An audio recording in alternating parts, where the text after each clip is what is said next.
Ooh, what's happening, guys? Welcome to another edition of PWT Wrestle Times Live Show. Yeah, Dynamite's just starting. We pulled this off literally right on time. The fireworks are going off, not the ones that we came to talk about, but Excalibur's going crazy in Charleston, West Virginia, and the infallible or the implausible Paul Nolan is here with me.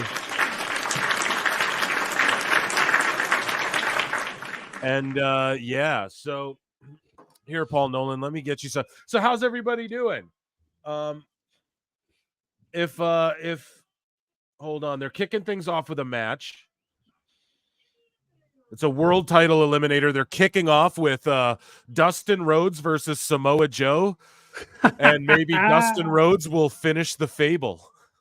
Will complete the tale. If you ordered WrestleMania from Temu. What's that?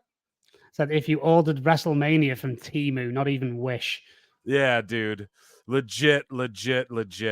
Guys, chat. We'll get to you guys. Of course, members. We'll try and read all the member chats. If you really have something that needs to be said, don't be afraid to super chat or send a sticker or one of those little things. Oh, and Swerve just jumped Joe, so they had a match that people were actually kind of looking forward to, but Joe just gets jumped by Swerve, and nope, looks like this match is off the fucking table. Here, Paul Nolan, I got something coming to you. Let me just message. So how you doing? How you doing, Paul Nolan? What's up with you? You're muted, bud. 54 of you in here. Please hit the chat. Let's get up to like 40 likes here, okay? Exactly, yeah. And here's me trying to be all professional and an audio engineer and muting myself. So yeah, good man. I had a great WrestleMania weekend. Really thoroughly enjoyed it. Obviously, night one not quite as epic as night two, but yeah, just kind of recovering from that and absorbing all the media coming into this shit show tonight. Yeah, dude, no doubt. And so they just ruined the Joe match. Like, Joe just went through a table, so everyone went, oh, we can't wait to see Dustin Rhodes versus Joe. Too bad. Too bad. You don't get it. Here, I'm trying to send you a... You trying to send me a link? Yeah. That hopefully should work here for you, my guy. Renegade Zero in the chat just said, we got WrestleMania at home. I love that. Yeah, dude. Here, I'm trying to copy this. Sorry, guys, dead air, but I'm watching this fight. So Joe needs medical attention. And now there's no... Oh, we have to pivot now. So I don't know. We don't get the match, or Dustin Rhodes might actually have a chance now because Joe's hurt now. Is that what they're going for? This is just stupid. They're doing the reverse of what they should be doing. Oh my God, like a Samoan and a Rhodes in a storyline where they have to pivot halfway through, like unexpectedly. Wow. Give me a break. Yeah, dude, this is just such a joke. Here, I'm getting Nolan. Here you go, buddy. Navigate your way through there, and that should help you. All right, perfect. Right. I Instagrammed it to you, my friend. Perfect, okay, guys. Okay, so how's everyone doing in the chat? Right now they're playing a promo for Chris Statlander, Renee Paquette's backstage with Orange Cassidy.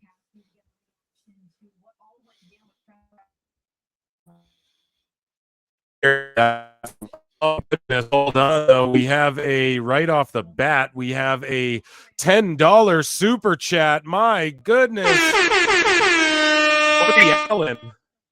Woody Allen, what a great name, from Huntington, West Virginia, about 45 minutes from the show, and I didn't even know it was in Charleston till 5 days ago.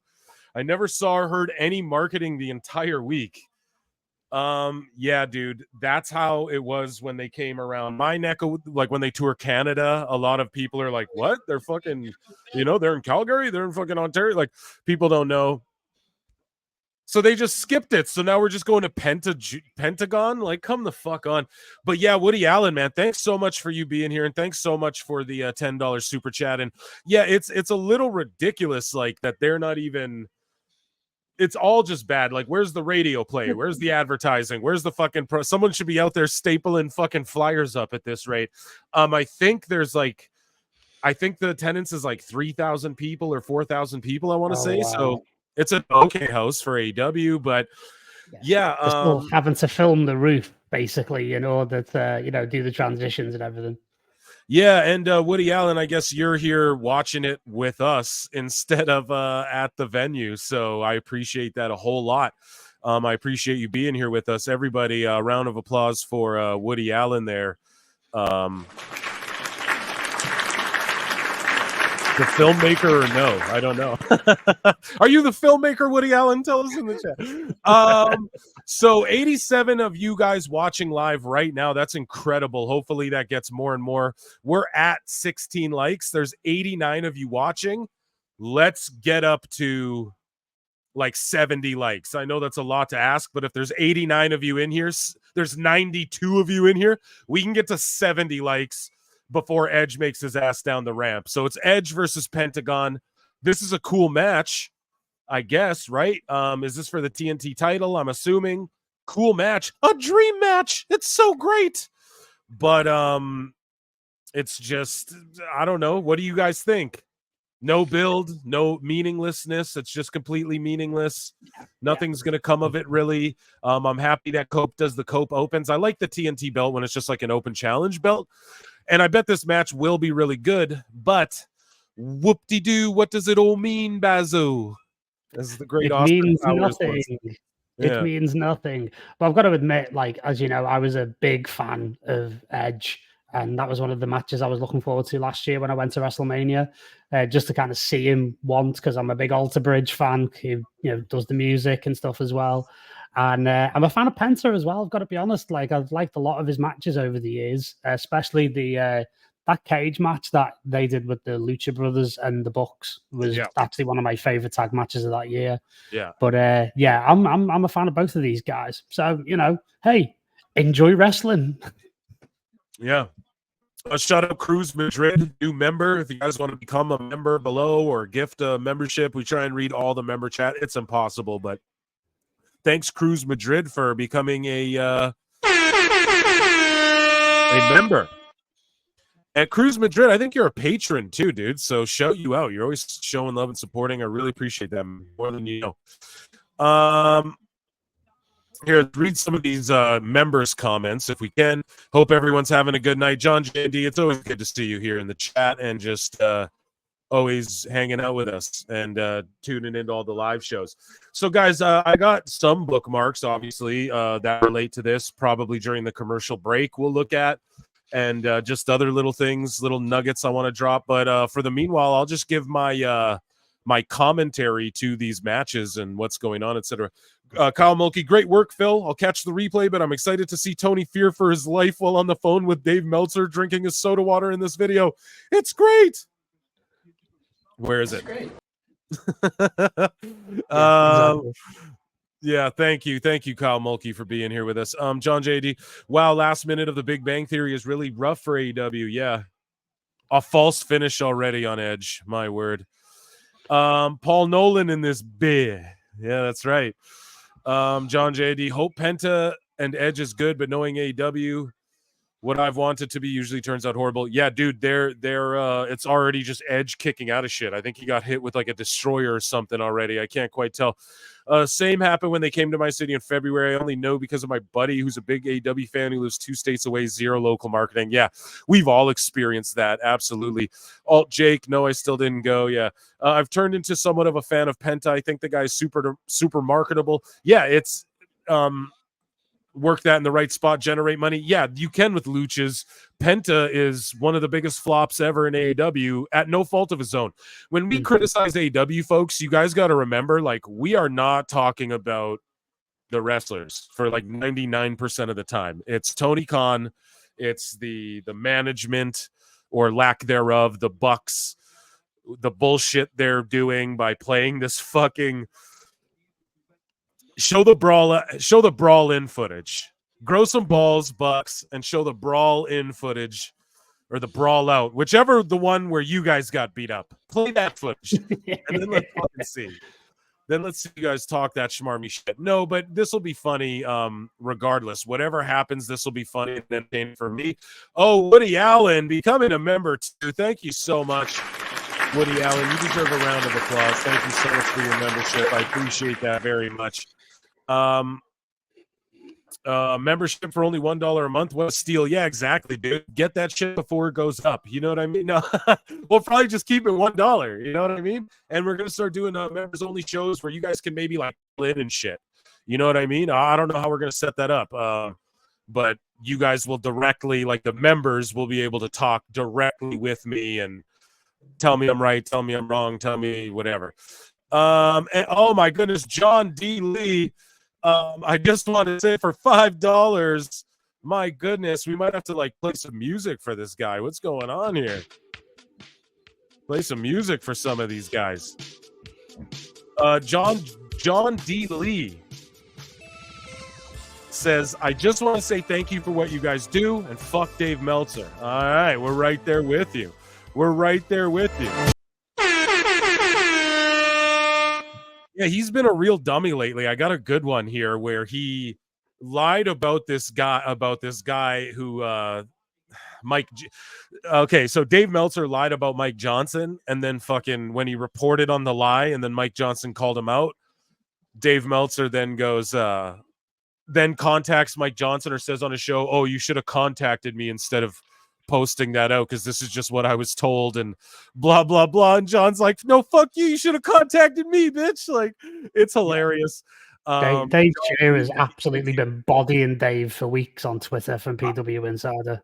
Bro, I have never ending content. You know, I was gonna do something where like I dug into the past Dave Meltzer stuff and got some dummy moments of the week, but it just doesn't. You have to stay present and relevant and okay, Okada's in action tonight, it says.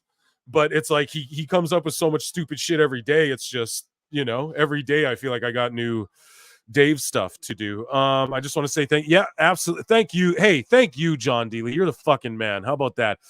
AEW Neckbeard Mega Marks make it so hard to root for them. Yeah, Derek Hans, member. You're absolutely right. My word, Band-Aid with a $2 super sticker. I don't even know how that works, but a round of applause for Band-Aid. We acknowledge you and thank you, Band-Aid, for copying a super sticker. And I've thank you for rocking with us like every show. I see you hanging out with us. My word, we got to and Renegade Zero, a new YouTube member. My word, you guys are going crazy today. We appreciate this so much. Round of applause for Renegade Zero becoming a YouTube member. Thank you so much for that. Yeah, let's get to some more member chats as all of the great guys who are in here, though. You guys are top pod listeners for the top pod cast. 150 of you watching. If you can't buy a sticker, you can't super chat, none of that. The freest way to support, hit that like button, man. We're at 38 likes. Let's get to like 100 likes. There's 150 of us watching. We can get to 100 likes, guys. Okay, so let's do that. Derek Hans, super fuck Dave Meltzer. It's ridiculous how some of these Mark podcasts will report what Meltzer says regarding WWE. He has zero credibility, everything WWE. Yeah, he has nothing to say about WWE, and he knows that. And he knows that people like me know that, and it drives him insane. That's why I'm blocked. Oh, indeed, yeah. And there's others as well. Like, I mean, I've reserved a special amount of hatred this weekend for post-wrestling. I'm done with those guys as well. They have Meltzer on all the time. Post-wrestling, John Pollock and Waiting. Wow, what did they have to say? I typically like John Pollock. So what? Dude, I find him to be a smarmy, self-important goof. And I've been finding them unlistenable for a while because they have Meltzer on all the time with Brandon Thurston, and they're another one that repeats everything that Dave says like it's real. And actually, I'll be honest, it was not an innocuous thing, but it was a small thing that really got me. Wei Ting never went to night 2 of WrestleMania and watched it in his Airbnb in Philadelphia rather than go. Who? Like Wei Ting from Post Wrestling. Why? And it's like, well, because he didn't want to get stuck in traffic. Oh my God, dude. And it's like, come on, dude. Like, dude, I would have given an internal organ to be there on night 2 for that. And that I went, dude, everything that happened on night 2 is what I wanted to happen last year when I was there. Yeah. Right. And I would, as I said, I flew from England and spent 2.5 hours in a car park on the way out because I was happily sports entertained. Yeah, dude. And I find that attitude just absolutely. Hey, we're moving away from that terminology now. I don't know if you read the dirt sheets, but it's no longer sports entertainment. Oh yeah, exactly. Yeah, sorry, I was pro wrestled. I'm moving my mic around, guys. Sorry if you hear me glitching, roboting out. That's my bad. I was pro wrestled, shall we say? I was pro wrestle entertained. But like today, I'm watching one with Pollock and Thurston. And Pollock's given it the whole thing of like, well, if I was in the press conference, I would have asked nonstop Vince McMahon legal case questions. And it's like, no, you absolute goober. You were not invited. You found out on both nights that your past didn't let you into the press conference. And with good reason. Stop trying to because you're gonna ask stupid shit. That doesn't matter. Stop acting. Him and John Albert and the rest of them need to stop acting like they're Glenn fucking Greenwald or some sort of Walter Cronkite fucking investigative journalist. And they're basically marks like the fucking rest of us. Just give it a fucking rest. Alba thought he was the man fucking asking about AEW and name dropping them at that WrestleMania presser, dude. It's like, you're a fucking dummy. Yeah. Yeah, no wonder Bischoff fucked you off. Okay, guys, we have we got some chat. So this match is okay, but I'm already kind of out of it. I think Edge is giving Penta too much here. 203 of you watching. Let's get at least 214. My God, this is our biggest live show ever. Let's get to at least 100, 150 guys. Go and hit that likes, and then we'll get into my bookmarks and we'll make fun of Dave Meltzer. How about that? 220 of you in here. Let's hit that like button a bunch, guys. We get to at least over 100 likes. We'll make fun of some Meltzer during the commercial breaks here. But so far, now they're on their knees trading blows. Now, provided it's like boom, boom, strike, strike, strike. They have a countdown, 19 minutes, guys, until the Bucks there. The footage, they have a literal fucking countdown. Guys, oh my goodness. A countdown, you guys. I need a 19-minute countdown. I wish I had one on my ticker down here, dude. I'd fucking keep track of it. So 19 minutes, I guess. Stay rocking with us, and we're gonna get to the segment and see what these clowns have in store. Paul Nolan, what do you think of this whole desperate attempt? Clearly, what this is. Excuse me, pardon me. To you know, like they're going to show what's going to happen. Punk was being more aggro than he let on. Jack Perry shot a double leg and got him down before he got the choke in. Like, none of that shit matters. What matters is that Punk talked shit on camera. So Punk was mad. Perry talked shit on camera. So Punk got mad and irate. We already know that, so it doesn't matter. And then apparently Perry told Shivani to go fuck himself. So that's all that matters to me. Like, that's a smack incoming. You know what I mean? You're getting a smack, Perry. Nothing they can show us is going to sway anyone's opinion on this whole thing. Nothing they can show us is going to sway anyone's opinion, dude. It's just, this is goofy behavior, man. It's trying to pop a rating. Cody Rhodes popped an astronomical, a 3.1, almost 3.2 for Raw. Him and The Rock. Absolutely insane. And then you got these guys trying to do this. They're all mad after WrestleMania. And maybe that's an okay angle. Like Samoa Joe comes out and Swerve jumps him, puts him through a table. And then now later, the main event will be later in the night instead of to kick off the show. And then maybe they're trying to get people to watch the whole show. I don't know. But sorry, Paul Nolan, your thoughts on this like desperate attempt at like Joe versus Rhodes and fucking, you know, and playing the brawl out footage. It's over. It's over. Tonight, they have admitted defeat without even realizing that they admitted defeat. They have raised a white flag in a non-existent wrestling war. I'm afraid I've got something to say about this. So, and this whole thing is a reflection of the fan base. It's a reflection of the incel neckbeards that absolutely get tribal about this stuff.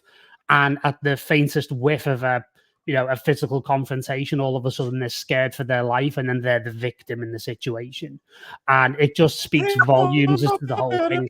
And exactly, yeah. Now, the thing that I will give AEW credit for, and this is not something I've aired on a podcast before, is that one of the big takeaways I got from Wembley last year when I was there for All In was that it became very clear to me that AEW has taken away the worst types of people who used to watch WWE shows and go to their events. Now, you remember back in the past, okay, product wasn't as great as it is now, but the way that crowds used to go into business for themselves and they used to overtake shows and derail things and the watch chats and everything else. Those people, doesn't really happen that much now because obviously WWE's improved, but AEW's actually taken a lot of those fans away. And this is exactly what it's metastasized wiggle into. dances and we want tables and shit. We want fire at AEW shows. Yeah, exactly. Yeah. But So in as much as what I've got to say about the whole Punk situation, it's not going to change a thing. I think Punk front run it really, really well during the week at WrestleMania. And the fact of the matter is, I cannot see a situation where Punk comes out of this looking anything else but vindicated and a bit of a badass myself. It's just AEW's going to look bad in all of this. Perry, everyone. And it's like Woody Allen says here for a $5 super chat. My God, Woody Allen's coming here. This must be the filmmaker. Spending cheddar like that. He, like Bully Ray said, admitted to everything that happened. How does this help AEW? Exactly. How does it help AEW? Paul Nolan, how does it help AEW? It doesn't. It just shoots them in the foot. And again, like, what did I say about AEW recently? They never miss an opportunity to miss an opportunity. Right. And That's again, the best this is thing. a desperate ploy to try and, like you say, pop a rating. How is it going to result in people sticking around and wanting to watch this? Given what I'm watching right now, this match is making Jay versus Jimmy at WrestleMania look like a clinic. Yeah. This is awful. Yeah, dude. Awful match. This is sloppy. It's all over the place. You know, what did Meltzer say about Hogan versus The Rock and why he only gave it 3 stars? Oh, if you turn the sound off, like, they're not doing much. And it's like, well, you don't watch that match with the sound off, dummy. Yeah. But also as well, like, if you're going to apply the same rules to this match is nothing. This is awful. This is a bad match, honestly. And it's like, you know, how are you selling yourself? You're not. You're just catering to your own diminishing fan base. Right. And folks, I just want to let you guys know Paul Nolan is tapping in from Argentina. So if there's any fucking delay or weird glitchy or I start babbling over him, that's why. We're separated by he's out in South America and I'm in the old northern Canada, Canuck land. So Shaggy Filth for $5 says, I just turned off AEW. I can't even stay interested long enough to stay for the video. This Edge match is just fucking terrible. Do you know what we're going to find out, right? Is that exactly? You know what we're going to find out is that this quarter, it's just going to bomb off a cliff. Yeah. And then the quarter that the Bucks thing, it's going to go absolutely through the roof. Probably I don't think they'll get 1 million, but I think they'll get like 800,000-900,000. And then after that, just go bang off a cliff again. So Paul Nolan, do you think they touch 1 million do you think they touch 1 million with the footage and then just off a cliff again? No, not even. Wow. 800,000, I reckon. Wow. Okay, there's 290 of you guys in here. This is by far the biggest live show we've ever had. I need you guys to get those likes up to like 100, 200 likes. We're at 70 right now, 100, 200, and we're at 300 people watching. This is incredible. By far the best live show. You top pod listeners in the building definitely showed out in true form. And let's try and get the likes up though to like thank you. I just saw it jump up 10. Thank you guys. So let's get up to like 100. 150, something like that. I just appreciate you. If there's 300 watching, we should realistically have like 200 likes, but 150 will go into my book. Phil Marks, bookmarks. Hey, Phil Marks, bookmarks. And Miguel gave 99 cents to just say nothing, to just say hello and say, I'm here and what's up? And I'm happy to be part of the festivities. Miguel, thank you so much. You're the man. Thank you so much for that 99-cent super chat right there. just to say nothing. I'm going to try and get to some member chats here as much as we can. We read that one. The fucking guy says we now when talking about AEW. Yeah, Meltzer. Yeah, dude, he's full on. Like, it's just he's on the team, bro. It's if it hasn't been apparent, we've all been saying it since day one. Some of us saying it before other people have been saying it, but it's just gonna be funny to see this dumbass footage segment with all y'all. Yeah, dude, I'm so happy. 311 of it, 12 of us are gonna fucking watch this together, and it's gonna be so epic and funny. Renegade Zero says it's sad to see legends like Dustin and Edge go out like this. AEW is so mediocre. Yeah, Edge is one of those like WWE for lifer types that I feel like, or a lot of people thought he was like a WWE for lifer type. And he let a lot of people down with him going there. I don't ever blame him, but he did let a lot of people down. Yeah, I think it's definitely compromised his legacy. Yeah, I would be willing to accept that argument. Who else do we got here? I agree 1000%. Awesome. I feel the same way. Awesome, Derek Hans. The best shows right now are Cornette, PWT, and Booker T. Yeah, not enough people know how a fire Booker T show is. His co-host Brad adds so much. They're the fucking best. I love that show. I love Booker T's show. I love it. I love it. And I couldn't agree with you more. Yeah, maybe just going on the Booker T thing for a sec, Phil. Do you think we get the footage of Booker T and Punk going at it backstage at NXT after this, or what? No, I know it's gonna happen. Since we're digging up old footage, I got the footage of when Booker T and Batista went face to face. Such good shit, pal. Yeah. Booker T and Batista went face to face on the beach on the build up to SummerSlam 2004. God damn it. This is such Mark shit. It was a cluster trying to get out of their Sunday, but it was totally worth it. Yeah. Imagine you go to that. Imagine you don't go to that fucking Mania night too if you have the chance. What a fucking Mark. Oh, we got Alt Jake saying Paul Nolan's preaching the truth, Daddy. Fact, John. I watch Cornette regularly. Don't miss a show. Then I found PWT. This is right there with Jim. Man, Derek Hans, fucking thank you, man. Because I got something to tell you, Derek Hans. The PWT listeners come in here and they go, oh man, your show's like, man, my favorite show is Booker T and PWT, or Eric Bischoff and PWT, or Jim Cornette and PWT. And I'm sitting there going, you mean the best wrestling podcast in the fucking world? Jim Cornette has the #1 wrestling podcast in the world. You guys compare me to that? Wow. I just like, we're 1 year old WrestleMania weekend a few days ago. I never thought in 1 year I'd even have 10 neckbeards listening to me, let alone 400 fucking people almost watching live and us hanging out. Like, so Derek Hans, man, you're the fucking man. And thank you. That means so much to me. Especially as somebody who always wanted to do this, but was like, no, I don't know. I'm a writer. I work in entertainment and shit. And I just like, I always wanted to do this, but I kind of just shied away from it. But then it's truly something I think I'm supposed to be doing. So Derek Hans, you're the fucking man. Let's keep going through these chats here. They have a timer, bruh. I know it's gotta be a troll. We're moving down. Here we got some. Okay. I got to get a super chat here from Derek Hans. We were just putting him over and then he comes and puts me over even more. Gonna play you some tunes. Derek Hansen, $9.99.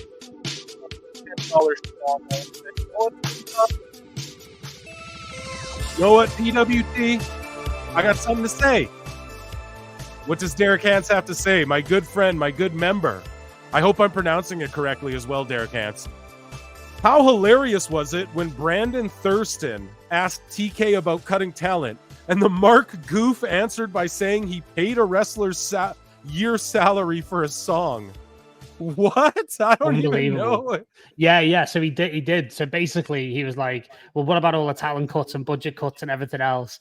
And Tony just went, "Yeah, well, I've been very active in acquiring free agent talent and spending a lot of money. I mean, I've been investing so much in production. And if, for example, tonight I spent more than what I'd pay some talent for a year just for one song." And he was saying it like it was a good thing. Oh my God. And then you guys know, because we've been covering it, Tony Khan's been lying about the boys and their release. They completely fibbing about it. Okay, the lights just went out on Edge. Malik. Oh, Oh, maybe it's the Undertaker. Look, he'll do a choke slam and he'll shock him. Oh, it's Julia Hart. Oh, the TBS champ and the TNT champ. Brody King's jumping edge. Okay. But back to what we're talking about here, though. Tony Khan lies about the boys. And then there's the word, oh, no, I'm bringing the boys back. And then Anthony Henry, the workhorseman, he's like injured. Tony releases him. And then Tony goes, and then Tony gets interviewed. And they're like, well, why would you release him? He goes, oh, yeah, Anthony Henry, when he's actually off injury, we're going to bring him back. So even those releases, this guy can't even like release people, you know, and keep them released, dude. It's just such a goofy shit show, man. So yeah, I don't even know. But Derek Hance, thank you so much for the super chat and just being an awesome guy. 365 of you guys watching live. Let's get those likes to 200, Daddy. You guys surpassed 100. So at the commercial break, we will go into Phil Mark's bookmarks. And yeah, we're going to keep trying to read member chats here, guys. There's so many of you in here, though. I don't know if I can get to them all. So again, stickers, super chats. That's how you for surely get your voice heard on the show. Members only show coming soon, though. So thank you, members, so much. Paul, what do you look like you got something on your mind there, my friend? Of course, yeah, of course. There's a couple of things there. One, do you reckon Brody King, while he was beating on Edge there, was going, and that was what you said about my friend last week, you fucking... and the second thing is somebody asked about, like, if Punk uploaded, or if the footage is shown, does Punk have to stick to the NDA? There's no NDA in place regarding the Jack Perry thing. Oh. The NDA is only in place to cover Brawl out. Yeah, and that's the footage they won't show. You know what I'm saying? Here, Miguel, earlier you super chatted and you said, what's up? And you just sent $1 and we didn't show any chat. So there you go, Miguel. What's up with you, dog? It's good to see you again in the oh my God, they have lion hook shirts. Do you see Jericho wearing this fucking lion hook shirt? Oh, and then he's with Shibata and fucking Hook for some reason. Wow. So great. Oh my God, the stench of death on Hook right now. Who said, someone made the funniest joke. They were like, oh, Shibata. I think it was Hairline. He's like, Shibata, I had one of those at lunch or something. It's like, oh, yeah. Like, have you ever had the chicken Shibata? It's really nice. My God, man. No, I love Shibata, but fuck, man. It's just Jericho and Hook. Like, if I was Hook, I'd be like, no, I'm not doing this. Like, fuck out of here, man. Guys, 400 of you watching. What the fuck's going on today, man? Miguel with another. Hold on a second. We got, you know, in the stars. Oh, the star rating's broken. No, our starred chats are messing up here. I see one from you, Miguel. Another one. You said you forgot to type something. Miguel with $5. For some reason, these aren't showing up in my starts, guys. So I'm sorry about that if it takes me a minute to get them. I forgot to write a message. I can't wait to see Spin. I can't wait to see AEW. I can't wait to see Spin AEW fans, and Meltzer will put. Oh, what you're Meltzering right now, yeah, Miguel? The spin AEW fans. The spin AEW fans and Meltzer will put when it's a joke video or whatever this video is. Yeah, you're absolutely right. And thank you so much, Miguel. You're the man. Over 400 of you guys watching. This is ridiculous. Make sure you hit that like and subscribe. That's the free way to support. You know what I'm saying, guys? I absolutely appreciate you, Miguel, and I can't wait to see the spin either. Like, they're already putting, well, even Meltzer, even Brian Alvarez, part of me was like, I really don't see the point in it. Like, what is it? Someone says it's your fault if you don't record the movie after the show. Yeah. Finally, Edge. I see PWT Pod on my live feed and I instantly click on it. Sorry, finally Edge won. If you thought Penta was winning, you are a mark. Yes, goddamn lights out, of course. Yep, perfect, bro. So we're trying to get to all the member chats, guys. This House of Black Attack was meaningless. The House of Black Attack had to start drinking whiskey. Yeah, I'm drinking beer, buddy. I got some tequila on deck too, because this might get a little silly. But then the Reds came on, so I'll just listen to y'all. Yeah, Woody Allen. The backstage footage is up next, guys. So tune in right now. Cruz Madrid, PWT and Paul Nolan, the Goats of Wrestling podcast. Hey, thank you so much. Oh, sorry. I had my soundboard muted there. Hold on. All the way from the UK. Yeah, man, you guys are the shit here. I'm trying to get to all these super chats. You guys are the best here. Thank you so much. And then we have Patrick Schaefer for $5. Let's give him an air horn. Give him, man, Patrick Schaefer. He said, I got something to tell you, Tony. And I'm willing to put $5 down to do it on PWT. Patrick Schaefer says, Tony's Twitter meltdown will be epic once he sees everyone call him an idiot for thinking this was a good idea. I'm surprised it didn't happen already. You know, someone took his phone away this whole Mania weekend, and you know what I mean? Like, even surrounding this, and he's been doing a bunch of interviews lately, and he's talking about how this is going to play into AEW Dynasty. How? how does it play into AEW Dynasty? How the fuck does that work? The Bucks are in the tag tournament. Okay, so what does that have to do with Jack Perry? You guys realize Jack Perry's in New Japan and Punk's in WWE, and it's been that way for months. They've both been not in the company since that scrap happened. And you guys, for some reason, think this is a good idea. It's hilarious. I'm not even triggered by it, but it's not like compelling TV. Like, how many more tickets did this sell? Oh, we're going to air the Punk footage. So Punk's a big draw still for AEW if it did. Oh, the argument is, it did sell tickets. So then Punk's still your big draw or what? Like, it's just such goofiness. And yeah, when Tony Khan has a meltdown about this, Patrick Schaefer, our good friend, you tune into PWT Clips, Pro Wrestle Times Clips channel, and I will clip it, and you will hear mine and probably Paul Nolan and Hairlines and our other friends' reactions to that goofy nonsense as well when it goes down. Thank you so much, John D. Lee, with another $5 super chat. Jericho, the wrestling vampire, at it again. Yeah, dude. Paul Nolan fucking summates Chris Jericho pretty well. He's an energy vampire as far as sucking off this young talent. Pause. But he definitely, I don't know. He's trying to give himself the rub, it seems like. Pause. That's a mental image I don't want, Phil. Thank you. Yeah. So, but he I don't know what does Hook gain and what does he gain from this, like from rolling with Hook either. Like, I guess Hook gets to watch an experienced guy in the ring. I'm not saying Jericho can't help youngsters, but like, fuck, he bodied Takeshita, right? So guys, the feed is black. Here we go. So Mark Briscoe beat Eddie Kingston for the ROH title at Supercard of Honor, to which now they're tag partners. Oh yeah, it's great, everyone's friends here. It's the best place. Oh, man, Renegade Zero with a $5 super chat. Man, there's almost 500 of you guys watching live. This is fucking insane. And all of the super chats and all of the chat, just regular chats. Thank you all so much. This is crazy. But Renegade Zero says, I got something to say before they air this footage. And Renegade Zero says, will someone close to Tony please get him some help? This guy is going to argue with 100 random people when this doesn't go the way he plans. Yeah, without question. Edge is now backstage talking to Mark Briscoe and Eddie Kingston with Willow Nightingale, and this is the most ass backwards faction ever. But people close to Tony do tell him shit. Wait, so now, okay, in a trios match, it's Adam Copeland, Eddie Kingston, Mark Briscoe versus House of Black at the Dynasty pay-per-view. Okay, that makes sense.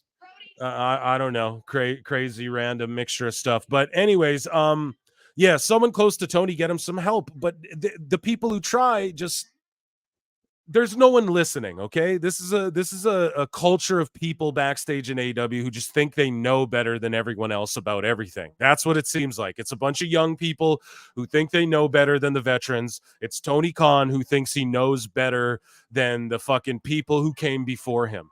Do you know what I'm saying? If Ted Turner knew 1% as what I know about wrestling booking, then WCW wouldn't fail. And then he's the worst booker on earth, dude. Newsflash, dickhead. Ted Turner wasn't the booker. Yeah, he wasn't a fucking booker. And you're not a booker either. You're a fucking matchmaker, like with wrestling dolls. Like, you play 2K, you fucking make your little shows on there, and that's. Have you seen the face on Shivani here, dude? He looks really, really awkward. Thank you so much, Renegade Zero, for that. I appreciate you so much. Yeah, dude, he doesn't look well, but I'm not trying to shit on him. But I think No, but, here we go. Here we go. Okay.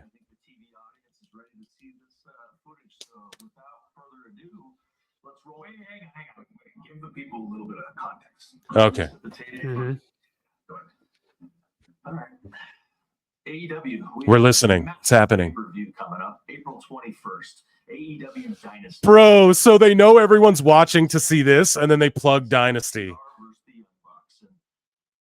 got me to think. The last time we wrestled these guys was at All In. I still have some wounds that they haven't really healed. It kind of opens. So because they wrestled at All In, somehow the Jack Perry Punk fight ties into it? Because FTR are friends with Punk. Or were at least. The biggest match that we were about to be a part of. So these schmarmy heel pricks are baby facing. Oh, it was the greatest match we ever had. Whoever wins this match will probably be coined as the greatest tag team of this generation. The Usos. That's the Usos. Incident backstage involving two individuals. The first being the scapegoat in this entire situation, Jack Perry. Jack's a lovable kid, also from Southern California, just like us. Now, think about it. Kind of reminds They just called Jack Perry a lovable kid. And someone actually once said about Jack, if you got a problem with Jack Perry, chances are you're the problem. And the other individual, tried to make this entire show about himself. Matter of fact, this individual happens to be good friends with FTR. They just said CM Punk tried to make the entire show about themselves. Maybe No, stupid. Behind this entire thing. You can't say that. You can't. Okay, so they're spinning it into an angle where maybe FTR were the masterminds behind this whole Brawl out thing. Or Brawl in. Okay, that's a good spin, but it's very... But it's very just like, well, then why was fucking FTR crying after Collision going, oh, there's a lot of people trying to be negative about, you know what I mean? Why is he saying that shit if that's the angle, you know? Better tell him to...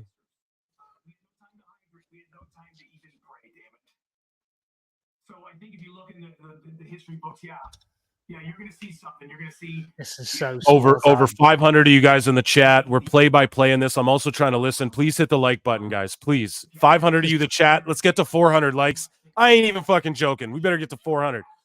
This is such bullshit. After opening up all these rules, we're talking about everything. The incident itself, it's not even the worst part. You'll see in a second. We'll show you the footage. It's short, and it resembles more of a high school scrap. But I would argue this. I would argue not that it was a short incident, but the ramifications that came out of the incident. It threatened to take down... No, it didn't. They're saying the ramifications of the short incident threatened to take down what everyone worked for. Then why didn't you guys send Jack Perry home? Here's the footage, guys. Okay, here we go. There's filming this on my phone. Mrs. Ed there. There's Perry. There's Joe. Punk walks up to Perry calmly. Perry tries to walk. No, he's in his face though. Like you can, he's got his face off to the side, and you can see he's look, squaring up to him.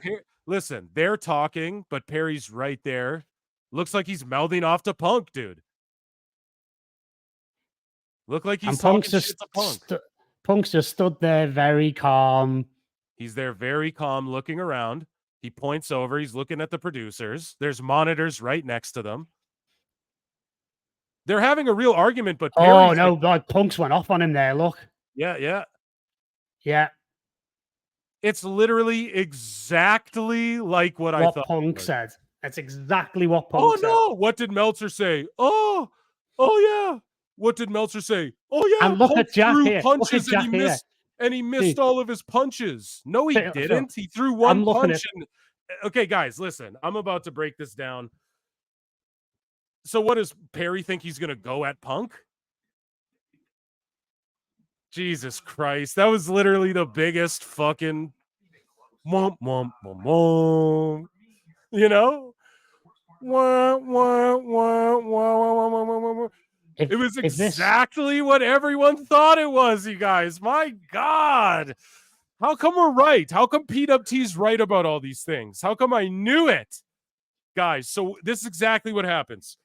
Punk walks from behind the curtain, goes up to Perry, who seems a little reserved, tries to walk away, but kind of just turns away from Punk. Punk is like, no, you're not fucking going to Tony. Like, talk to me.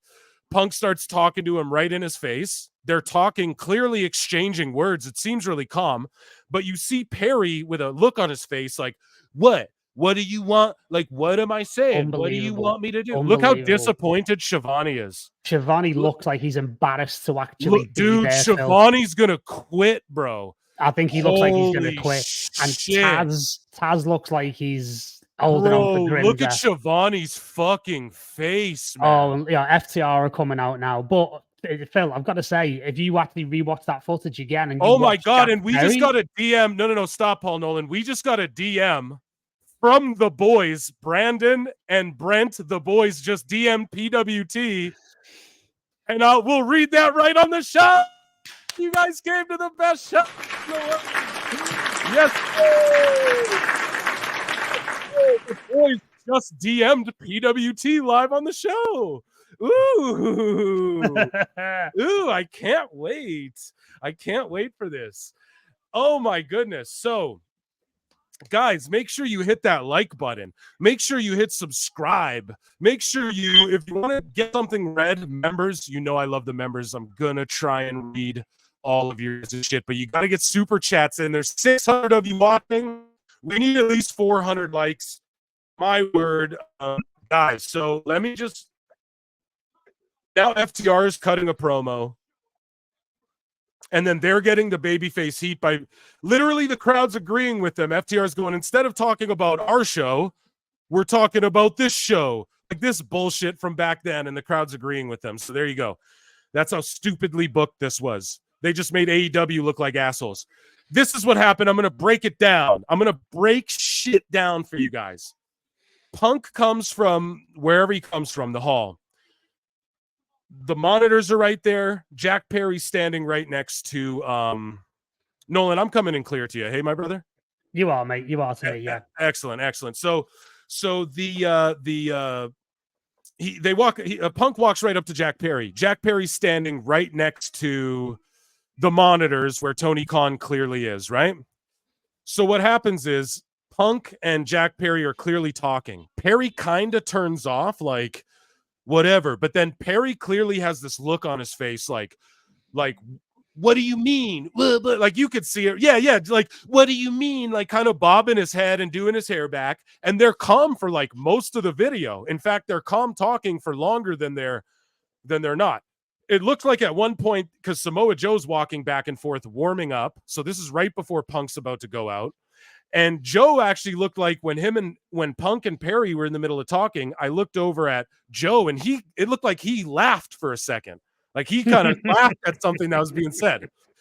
So Punk fucking, whatever happens out of nowhere, Punk just fucking open hand slaps this dude like pie faces him, boom, pushes him back. Perry goes flying 10 feet back like a little fucking bitch, gets smacked by Punk. Perry goes flying backwards, okay? Bumps into the wall. A bunch of people jump in immediately. Meltzer goes, oh yeah, what we were told is Punk missed all of his punches. Punk threw one punch as everyone was separating them, and it missed because there's 100 people separating it. And then Perry looks like he's trying to still come at Punk, so you got Joe like holding him back, like not even holding him back, pinning his little kid ass, his child ass against the wall. And then clearly Tony or something said someone to Punk off camera because he turns and he fucking didn't lunge. It looks like he kind of lunged, but he fucking just was like, whoa, whoa, whoa. Like it kind of looked like a lunge. Will you admit that? I think it did look a little lunge at Tony-ish. And then a monitor got knocked over. Not even from the fight. From Punk like bursting towards Tony, probably because Tony was probably like, Punk, What are you doing? Why would you do that? And then Punk's like, are you fucking kidding me? This little bitch needs fucking disrespect me on the pay-per-view. Because I told you. Because I fucking told you. Handle it.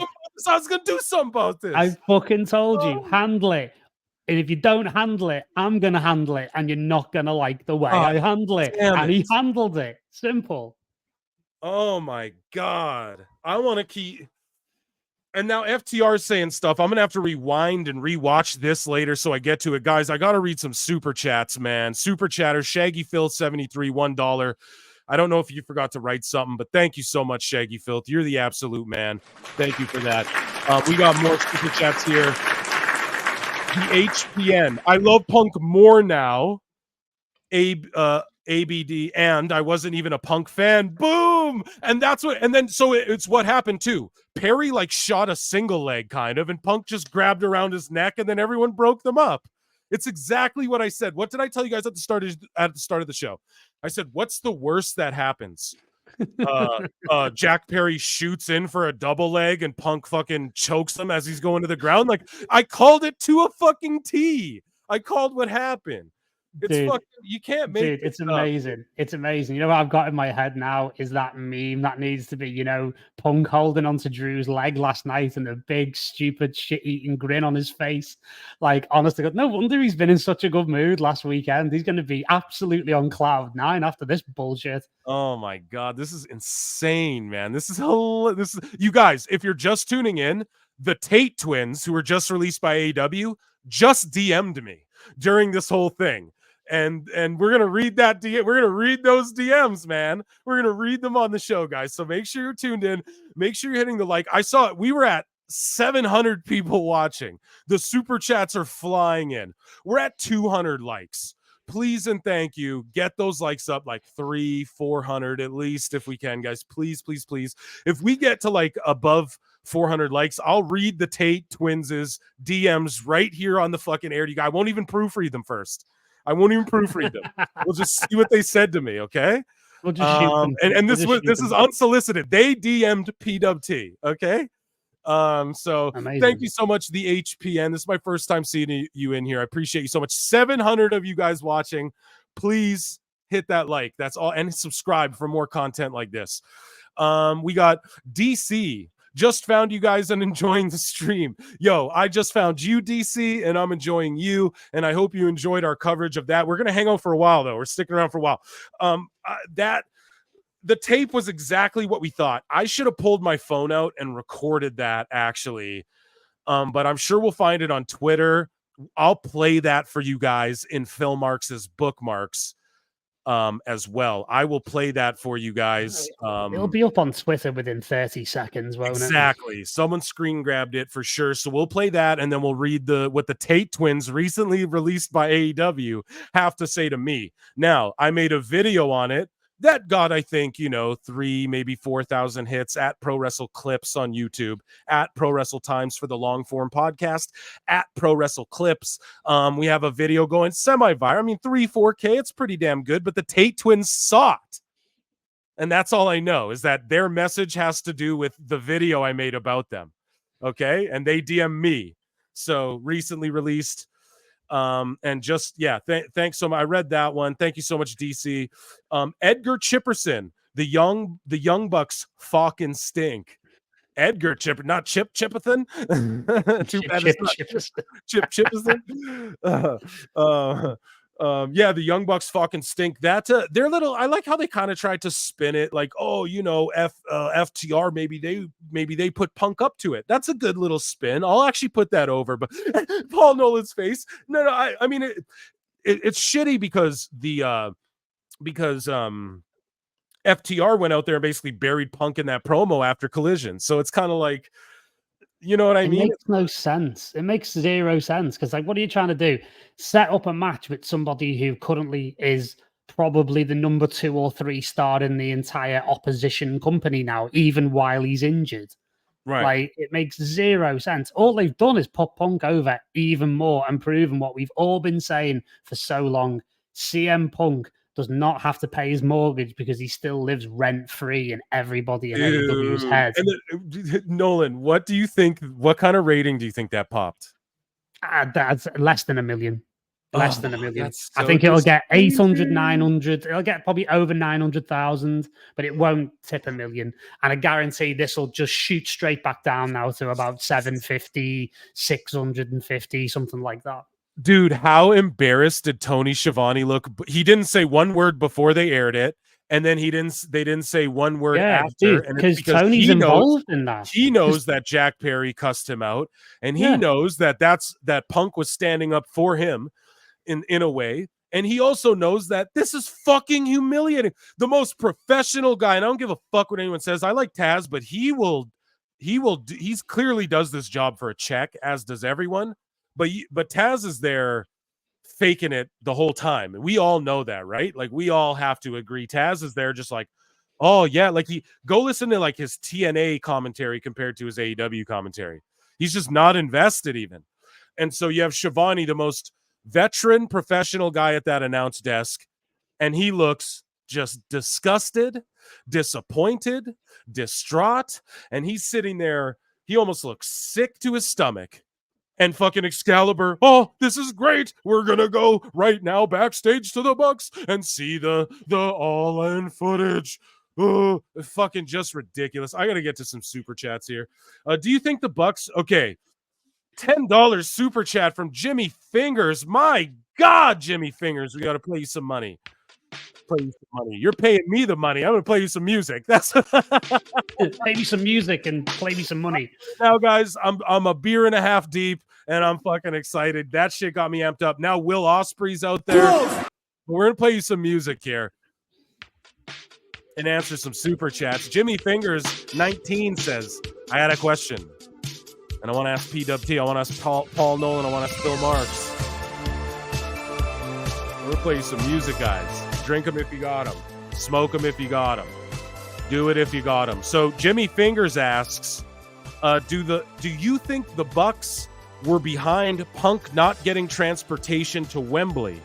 And if so, do you think Punk might have already been in a foul mood, thinking he was being set up to lose his temper? Yeah, so I think, I don't know if he was being set up to lose his to lose his temper, specifically, right? I think that he just felt hard done by and slighted because he fucking was left at the goddamn airport, and he's the biggest draw taking part in the biggest and best match, as per fucking Paul Nolan, who was there in attendance at All In. Punk had the best match against Joe. And he was there, their real world's champion, their biggest draw, and they left him at the fucking air. They didn't get him transportation. And yes, it's not do I think it, Jimmy Fingers 19, you lovely motherfucker. It's I know it.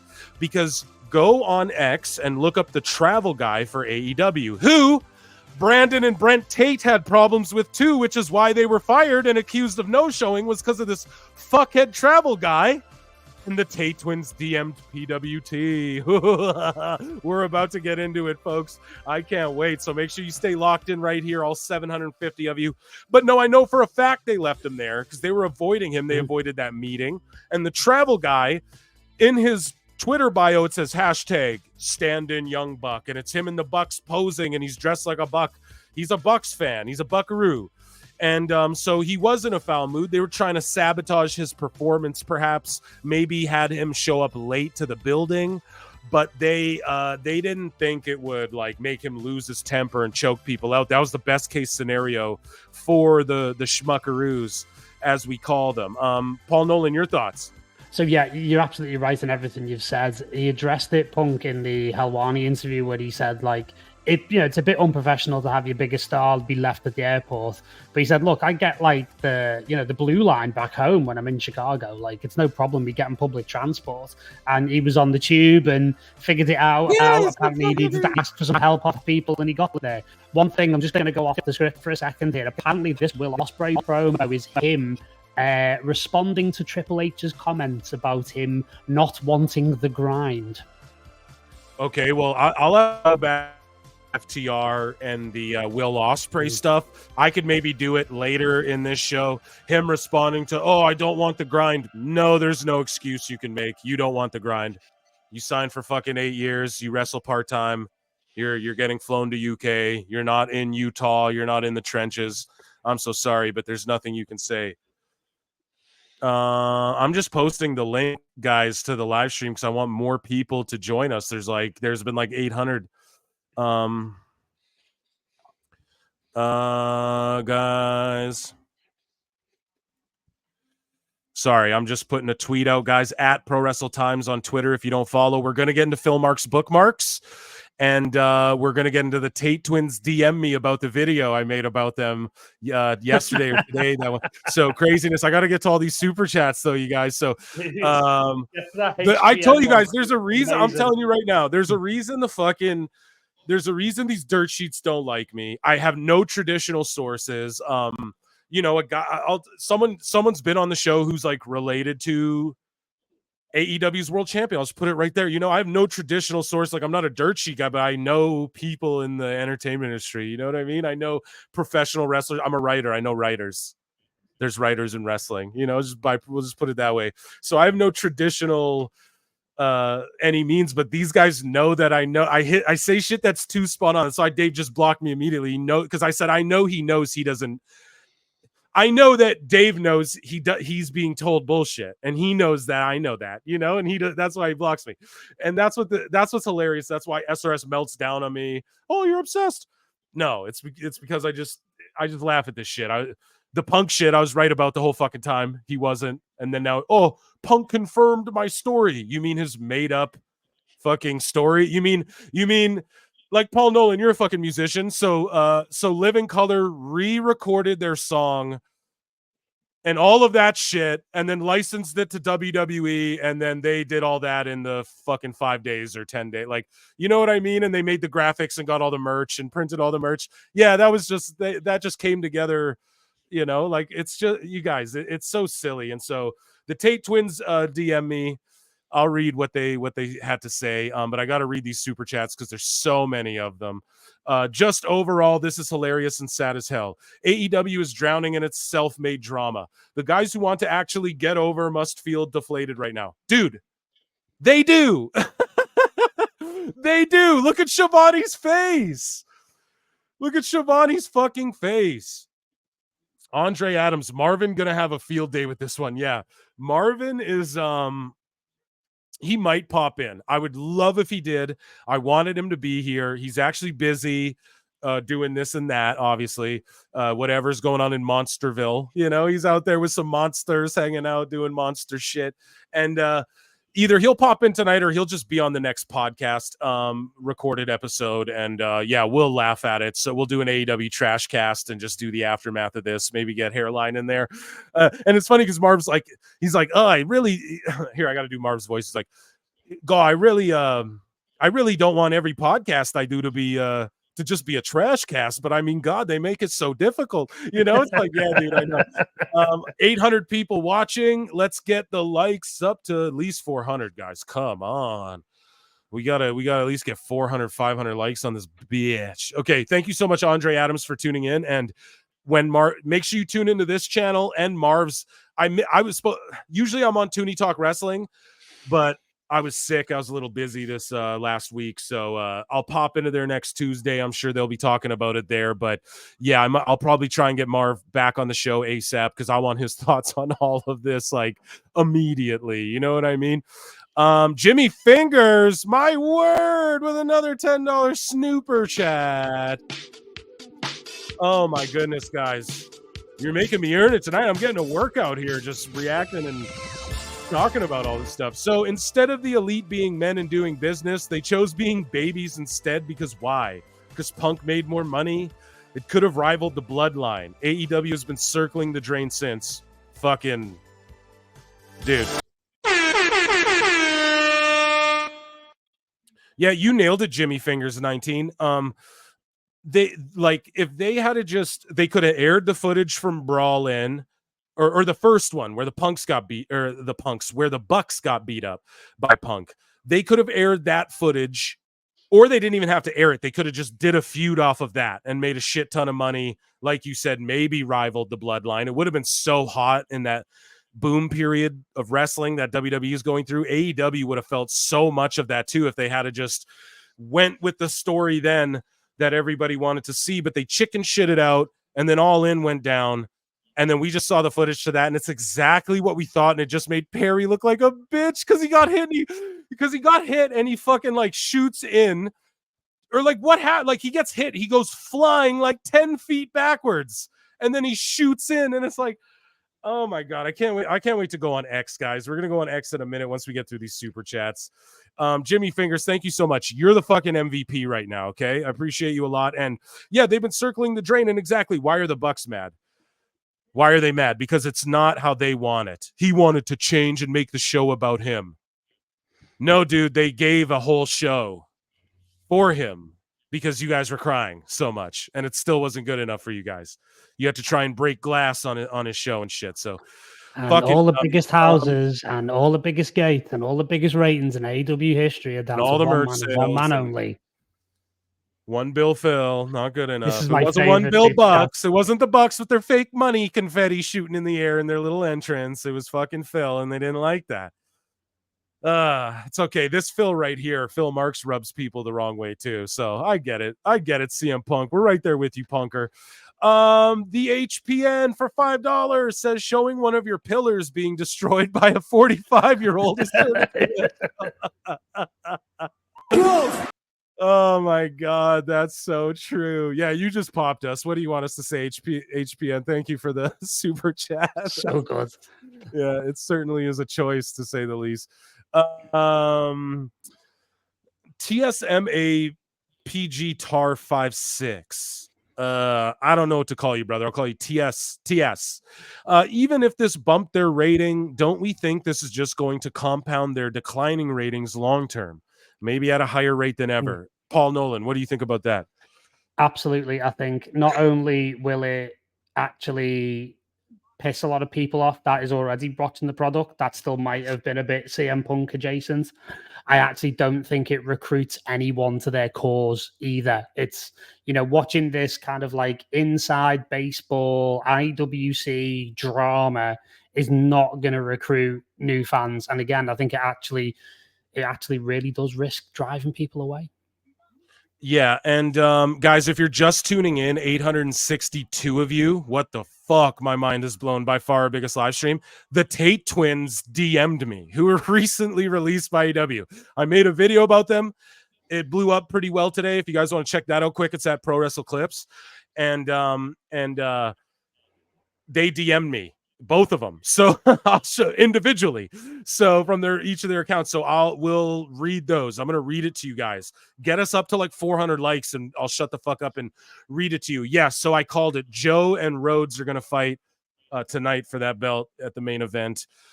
I guess smart to kind of swerve them into like, okay, we'll open the show. Joe gets attacked. Edge comes out against Penta, and then we'll air the footage, and then but now there's a bullshit 6-man that no one cares about. So you're just losing all the fucking ratings. Like, they just don't know what's good for them, man. They just don't know what's good. No, they don't. And I've got to say, now, again, I don't really watch Dynamite a lot, and with good reason, based on what I'm seeing tonight. But on Monday, I actually got to watch Raw all the way through for the first time in a long time.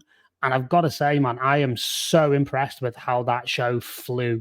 Like, it's tight, it's well produced, it's night and day compared to what it was even a couple of years ago.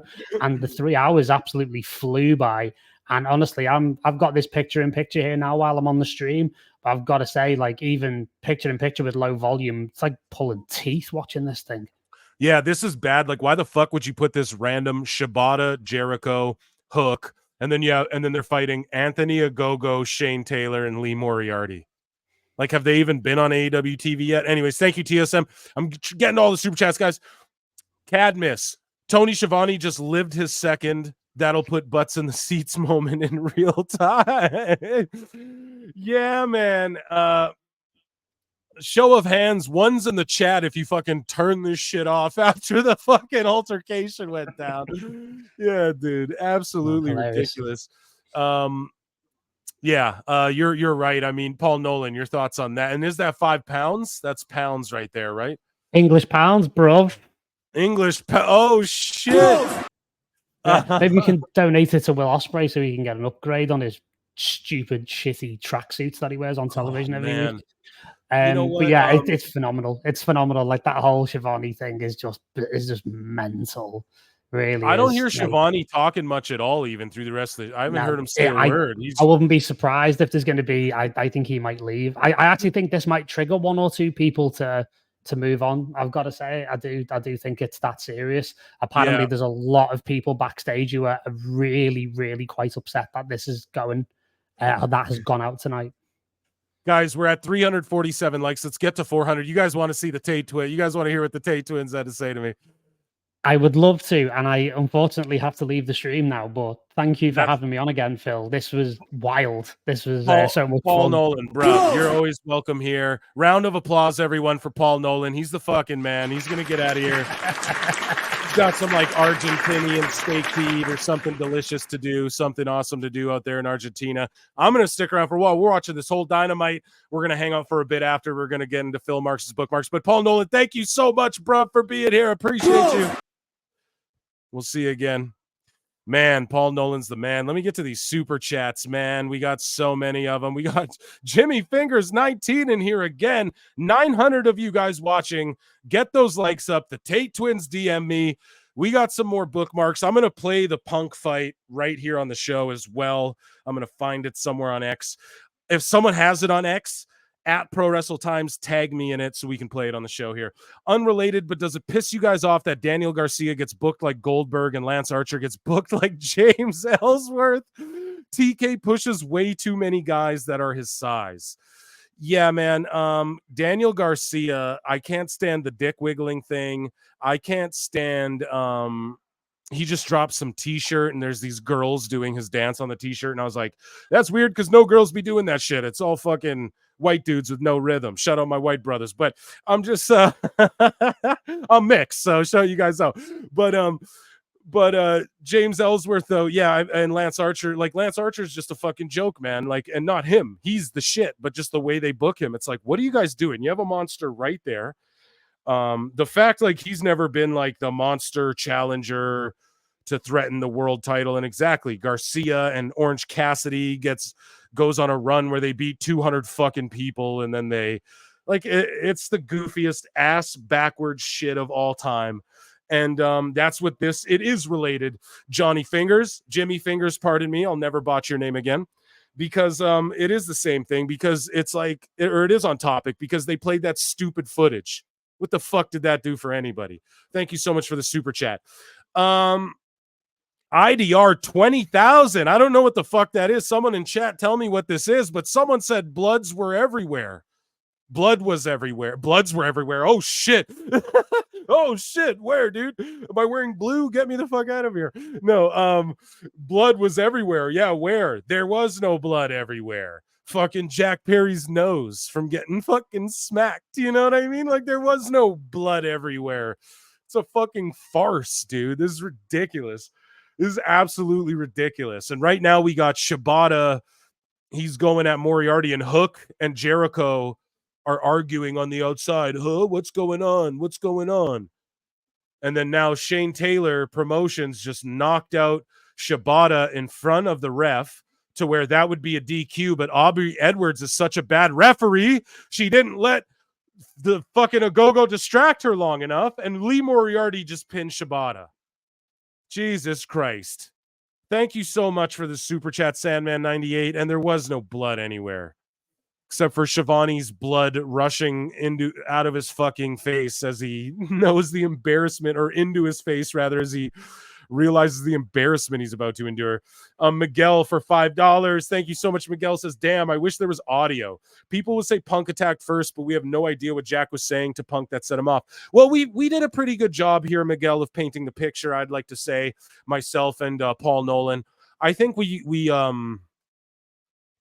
painted a good picture. It looked like Perry was really kind of gibbering at him and giving him the little neck twist attitude. Well, what do you, blah, blah, blah. And then Punk just smacked him. That's what it looked like. Perry rather was kind of twisting his neck and doing that at Punk. And then he just said, you know what? Fuck this. And that's what it is, dude.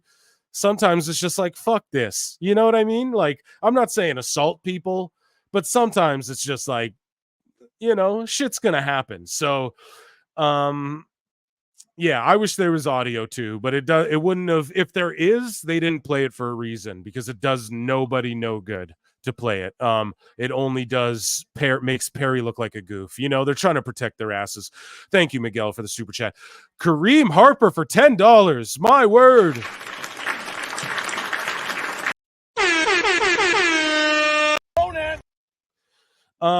Literally tuned in only for footage. What I saw was Punk talking calmly.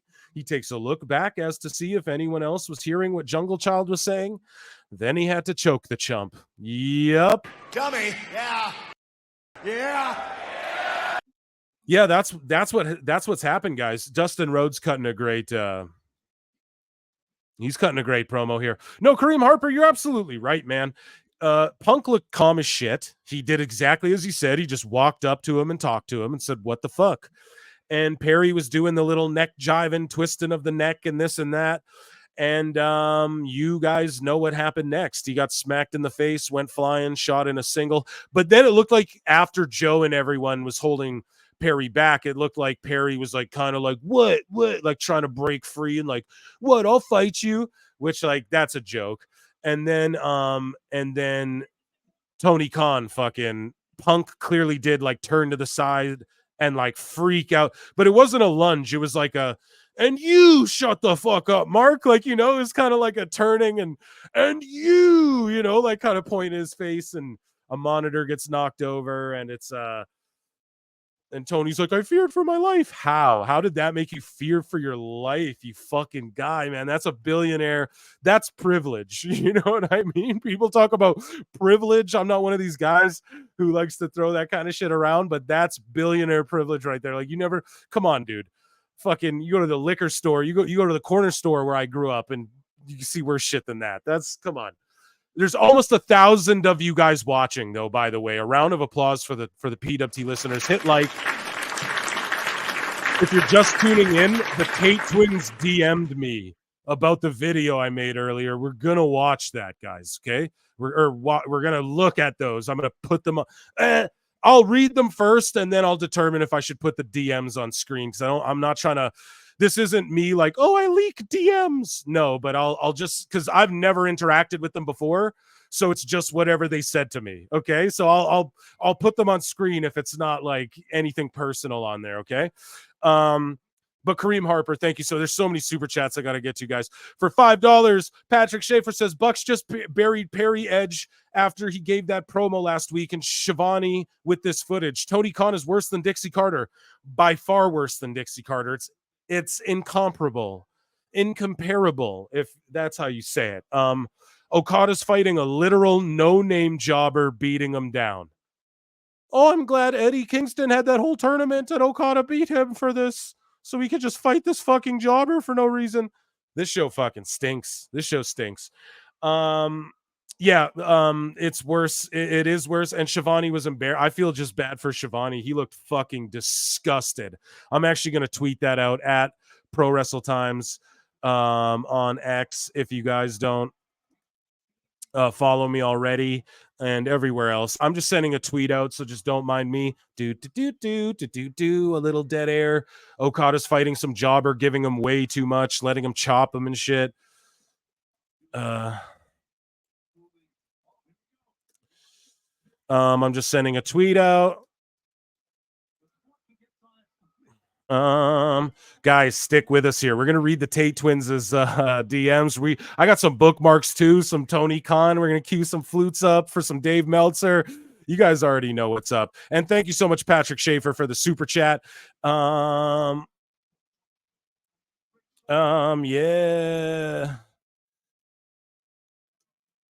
PWT Live Show, the Top Pod listeners, putting you guys over. And I'm going to write Tony Schiavone looked so disgusted. Schiavone looked so disgusted before and after they aired that stupid footage that I told you all exactly what was going to happen. footage. I told you all exactly what was going to happen in the video. So goofy. Boom, guys. And I'm putting you guys, don't go anywhere. If anyone's going anywhere, I'm going to spank you bottoms. I'll send Paul Nolan to, I'll send Jack Perry on you. Work a shoot angle. And I just want to drop the link. I want more people to join you guys. Thanks so much for tuning in. You guys are the best. This has absolutely been, bar none, the best PWT live show thus far. It's not even done yet, so we're still going. And we're going to pin that here to the profile. So, guys, the Young Bucks came out. They attacked Neville, so Neville's going to fight Okada. Neville, I'm calling him Pac. So that's a good match too for Dynasty. But again, it's just matches. So the Punks come out, they super kick Okada. They're chanting CM Punk at the Bucks, man. Like, oh man. Oh man. The goofiest thing. The goofiest thing. Sorry, guys, I'm watching this. FTR comes to beat them up.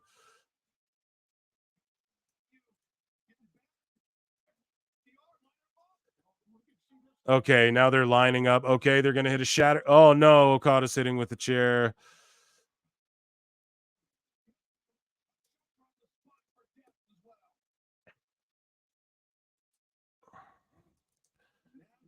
I'm with you guys here. We're just watching this segment here. So now they're just beating up FTR. Guys, follow me on X at Pro Wrestle Times. This is ludicrous. I don't know. We're here. We got more super chats to read. Jimmy Fingers for $10. My word, dude. My word, Jimmy Fingers. TK has all of the talent in the world, and he chooses the no-story New Japan style that doesn't equate to ratings in the U.S. Where's Miro? Where's Keith Lee? Malachi is stuck in six-mans, and Athena don't belong in ROH. Dude, Jimmy Fingers 19, you belong here with PWT among this community, man, because you exactly agree with your boy Phil Marks. He has all the talent in the world. He does these goofy, and you guys, I don't know. Well, we'll read about it in the bookmarks. But the Forbidden Door ain't going down at Arsher anymore. Arsher Ath. That's where I'm at, dude. I'm flabbergasted. I'm Tony Schiavone right now. Arthur Ashe anymore. New Japan doesn't want to split the bill. They do this style that, yeah, it's not. I mean, what? Like, I'm okay with the flippy matches and shit, just not all the time. And then they spend their whole show. Will Ospreay's got to respond to fucking Triple H. And then, you know what I mean, dude? Super Card of Honor here. Bullet Club Gold's on the ROH show fighting Billy Gunn. So on the ROH show, they're doing this AEW angle on the ROH Super Card of Honor show. God, I'm so happy. I'm so happy for that. That's so smart that they did that. Fucking idiots, man. And then where's Miro? Exactly. Where's Keith Lee? Exactly. I think Keith Lee's like sick or something. Malachi's stuck in six-mans. Exactly. Do you know why? Because these are Punk's friends. Athena doesn't belong in ROH. Exactly. I've said it before too. She got over on Dark. She got over on Elevation. She gets over in Ring of Honor. What else do they want her to do? It's fucking ridiculous. It's actually ludicrous. Thank you so much for the super chat here. Renegade Zero for $2 says, do these idiots know they just buried Jack Perry? Yeah, and their whole show, the fucking Bucks ran out there, and if they start chanting fucking CM Punk. Wonder how Uncle Dave will defend this. Well, you know, like, what happened was like, when, you know, Punk went up and, like, you know, I said, there was like, blood, but you know, that's what he'll say. But yeah, dude, he can't defend this. He looks like a fucking idiot. John JID for $5 says, I love old NWA wrestling. Schiavone at the desk now has to be thinking of himself as a kid and just thinking, where did I go wrong to end up here? No, you're absolutely right, man. It's fucking embarrassing. It's the most embarrassing. That he looked so embarrassed, and I don't blame him. And it all stems from, like, why did you cuss Schiavone, Jack Perry? Why the fuck did you cuss him? Complete silly goofiness. And I said it before, he deserves a smack. Oh my goodness. He deserves a smack for 31, I think, Australian dollars. Jess, we got to play him some.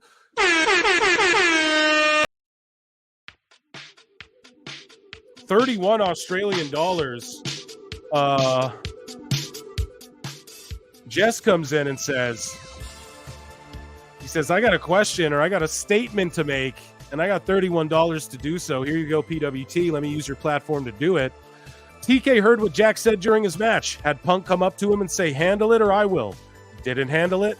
And then saw both guys talking in front of him and didn't think anything bad would happen. He could have prevented it. Absolutely. This is all Tony Khan's fault. It's all his fault. It's a fucking joke.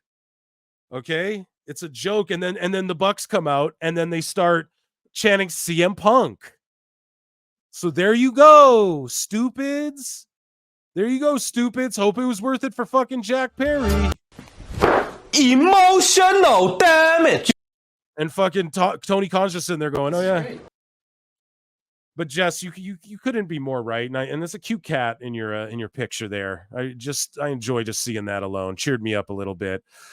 Thank you so much for the super chat, and I just agree. He could have stood up and went, you guys separate, and I'll deal with this in a minute. I'm sorry I let this blow overboard, but we'll fix this, okay, or whatever. Like. Just be a man, be a boss. It's crazy. Thank you so much, Jess. Joe Coughlin for $5 says, I just don't understand the logic on how AEW thinks this helps. I don't get what the logic was. Surely a group of corporate level adults know better. You would think that, Joe Coughlin. You would think that, but apparently not.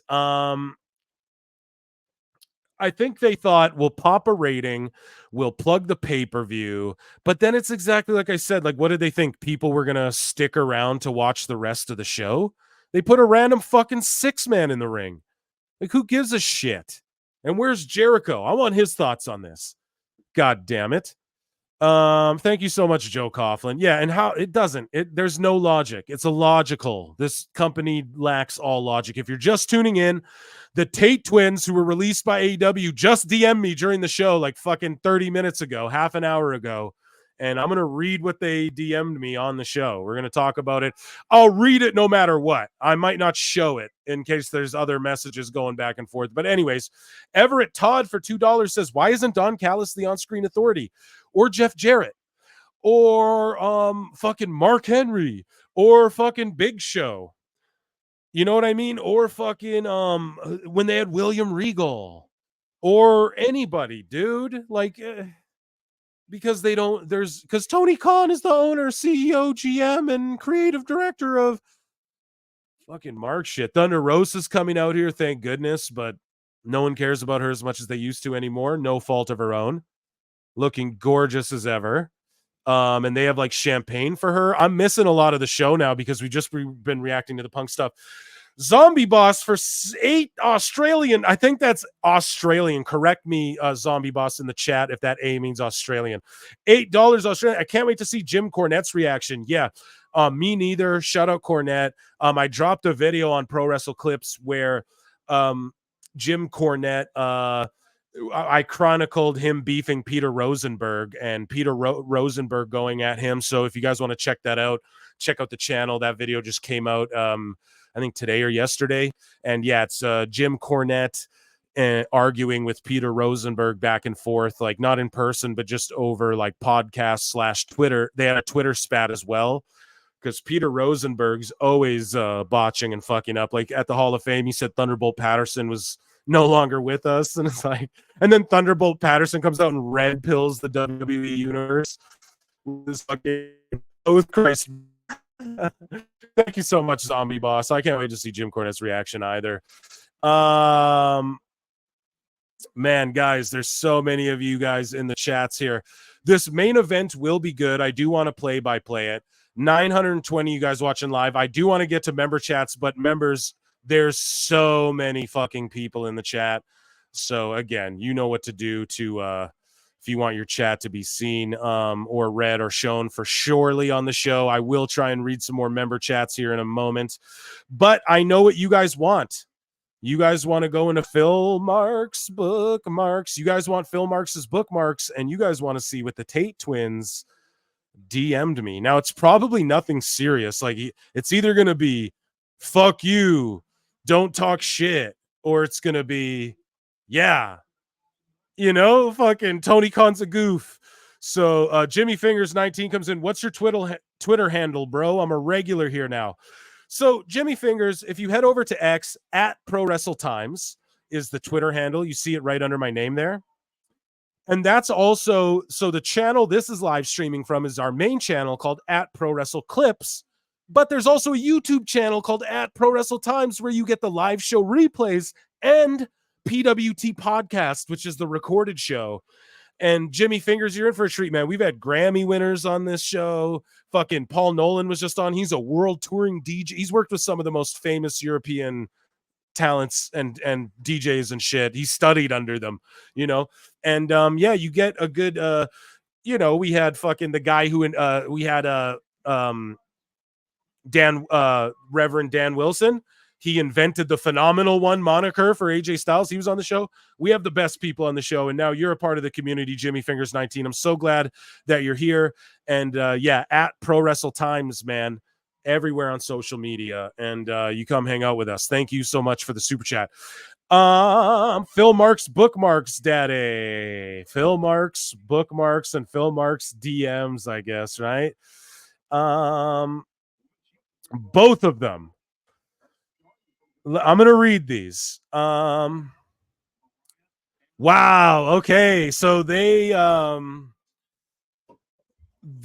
know what? I'm going to reach out to these guys and I'm going to try and get them on the show. Now I'm not going to get them on the live show tonight, but I'm going to get them on I'm going to get them on a recorded PWT, I think, to tell their side of things. What do you guys think? So these DMs are open.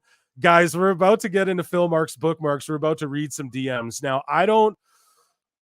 this is tough because I have other people's DMs under these DMs, right? That's I don't want you guys seeing too much. So I'm going to read these to you guys. I'm going to read you exactly what the boys sent me. 2 messages, both from the boys, both of the boys.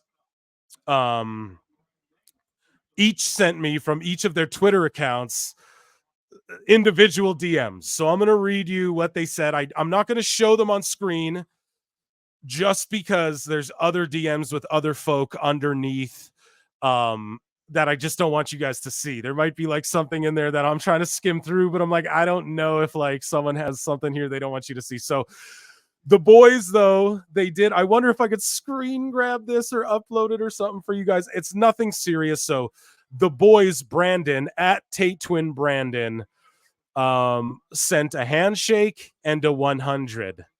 And then Tate Twin Brent sent me 2 messages and said, so these are the boys who were just released from AEW live during the show. Just wanted to say my brother and I heard the podcast today. Thank you. You guys nailed it. Fist bump 100. Thank you guys. You really nailed it. Wow. PWT, man, putting us over. Oh my God. Hold on a second. We're going to go into Phil Marks bookmarks, but first, $100 super chat from Cried Wolf. What the fuck? What the We're going to play some music, dude. My word. Everybody, vibrate. Cried Wolf set the vibe. What the fuck?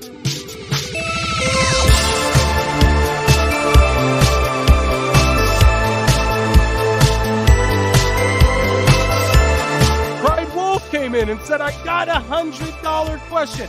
I got $100 statement to make. I'm going to put my $100 wang down so you can read it on Pro Wrestle Times live show. My word. Everyone hates the dong talk, don't they? Too bad. We're playing your music, Cried Wolf. Music break.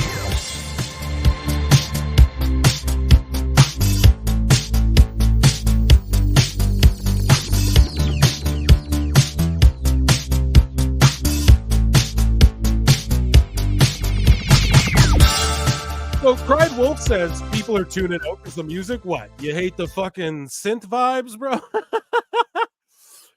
Cried Wolf says, wait a minute. I thought this was going to light people. I thought this was going to my light bill. Oh, the joke is, oh, wait a minute. I thought this was going to my light bill. Okay, bruv, you fucking pop that. Conan! Thank you so much, Cried Wolf. So you just dropped $100 to crack a fucking joke? I can't thank you enough. You get the most almighty shout out ever in the history of the show. Thank you so much, Cried Wolf. Appreciate you very much. Consider spending $1 extra and just becoming a member. But yeah, everyone, round of applause. Fucking top pod in round of applause for Cried Wolf in the chat, guys. Joe Coughlin comes back in with a $5 super chat and says, speaking of Cornette, I really want to see his reaction to the Q5 dip in rating. I can't wait to see him react to Cody Rhodes's fucking 3.2. Thank you so much, Joe Coughlin, for the super chat. Yeah, I can't wait to see Jim react to anything. I watched Jim Cornette react to fucking Two Dogs Humping. Guys, did people dip out because I didn't show the tweets? Everyone's like, we just wanted to know what they said. So basically, if you haven't yet, go listen to the clip because we just got validation from the boys, Brent and Brandon, who both DM'd PWT and said, I heard the podcast today and you guys fucking nailed it. Was it my speculation? Was it the way we broke it down and said, hey, you know, it's kind of goofy how this travel guy's a goof? And they're goofing around, and Tony Khan can pay this and that, and they're so. I if we nailed it, I assume I'm right about the way these guys were paid and how they are like, hey, listen, we fucking, I don't know. Go listen to that clip. It's got thousands and thousands of hits. The Tate twins just verified the video, and I am going to invite them onto the podcast, and hopefully they can tell their side of the story this week. Who knows? We got Mark A. Hicks, round of applause. Members, we're gonna try. Brad Becker says I'm definitely still here. Brad Becker, you're everywhere, bruv. I see you on the X everywhere. The boys, hey boys, if you guys are listening to this show, we're putting you guys over like Rover too.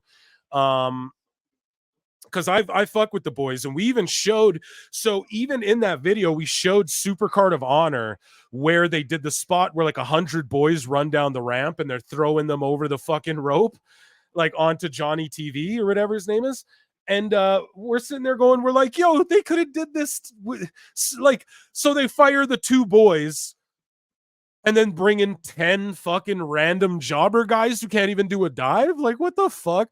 For Tony Khan to be like, what? Oh yeah, I don't need the boys.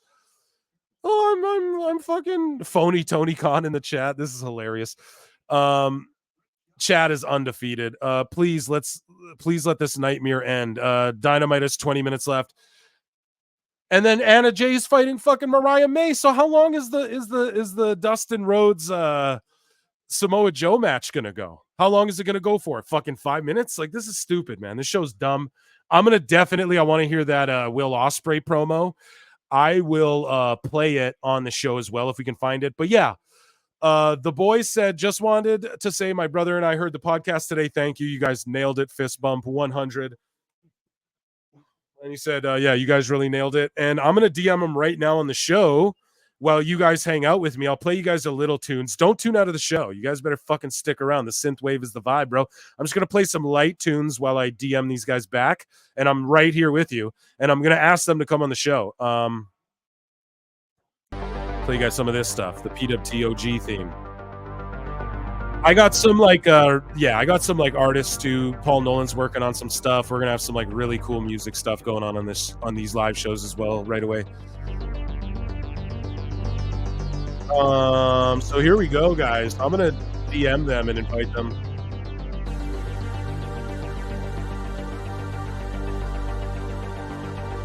And no worries. We are genuinely big fans of you, your brother, and of course Dalton Castle. Dalton Castle. If you guys ever want to hop on the podcast and tell your side of things personally, the door is always open.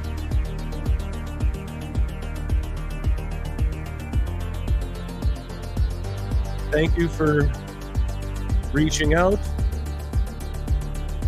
And thanks for putting your bodies on the line for our entertainment. God bless. Boom.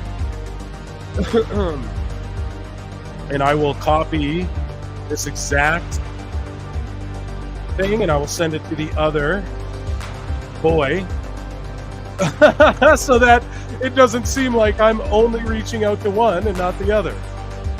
Boom. Who's with us? Okay. Phil Marks Bookmarks. We're going to get into some Phil Marks Bookmarks. Don't go anywhere, folks. We're still hanging out. I'm a new member. Savage Wrestling Podcast is a new member. Shout you out. I've never heard of your podcast. I've never heard the show before. And how dare you get... No, I'm just kidding. Welcome, Savage. I can't wait. I will give your show a check out as well for becoming a member over here. And yeah, whether we agree on shit or disagree on shit, welcome to the podcasting world. Maybe you've been doing this longer than me. I actually have no idea.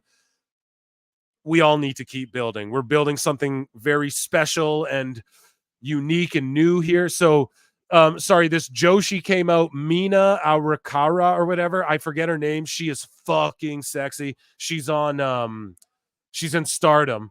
She comes out and she's like helping Mariah May. And now they're kissing. Yeah. HLA. Hot lesbian action. Yeah.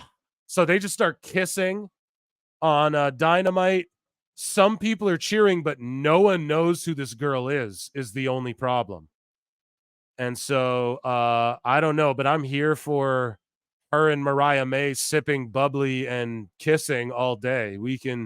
Now we might get 1 million viewers, folks. Oh, stop objectifying women and people. Fucking. Okay, now Mercedes Monet's backstage doing a fucking interview with Alex Marvez. What the fuck?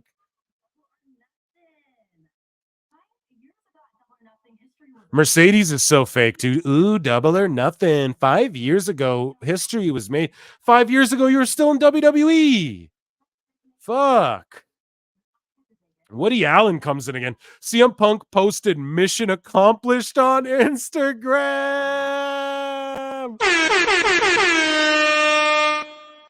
Of course he did, because it was mission accomplished. Like, that was a fucking joke, dude.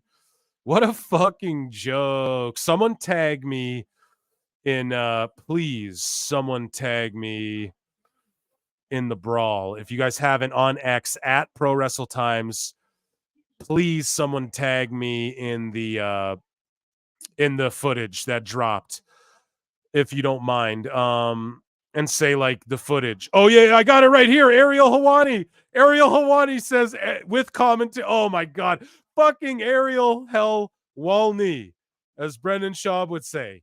Yes, Ariel Hawani clipped the fight with what Punk said on his show about the fight. So we have it side by side. Jess became a member. A YouTube member. Thank you so much, Jess, for becoming a YouTube member. And shout out your cat, man. Fuck. I love that cute little kitty in there, man.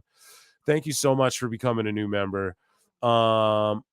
Fuck it. We ball. Yeah. I tagged you in it. Savage.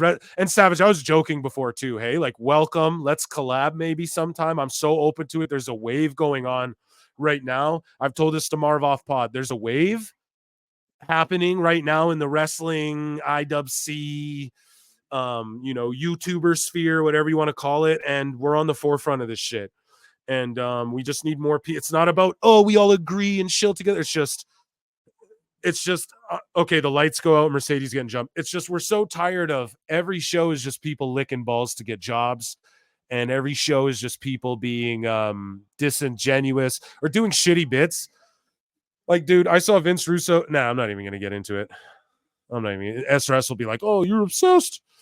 Because it's, yeah. But we're going to play this clip. Let's go to Phil Marks Bookmarks. Phil Marks Bookmarks. Sorry, guys. If you're on the live show, you got to deal with me. You got to deal with me singing. I'm down for a collab anytime. Savage Wrestling, hit me up. I'll come to your show sometime. How about that? just hit me up in the DMs or wherever, and I'll come to your show sometime, and we'll fucking spread it around. You know what I mean? So that's what we got to do. It's what we all have to do. We all have to be riding this wave together, arm in arm, like two young bucks weathering the storm of fucking mediocrity by airing some bullshit footage. I can't wait for this, guys. I cannot wait. This is fucking phenomenal.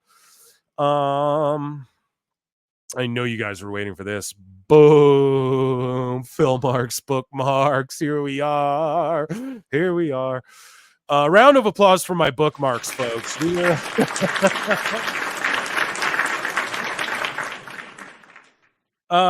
Guys, I'm getting over it. I'm so happy that I'm feeling better today.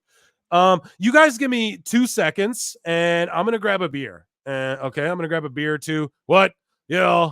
And I'm gonna just give me 2 seconds. I'll play you guys some light vibes for a second, and I'm gonna grab a beer. I'll be right back.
Don't tune out, guys. I know people are tuning out thinking the show's over. It ain't over. Still 500 of you rocking with us here.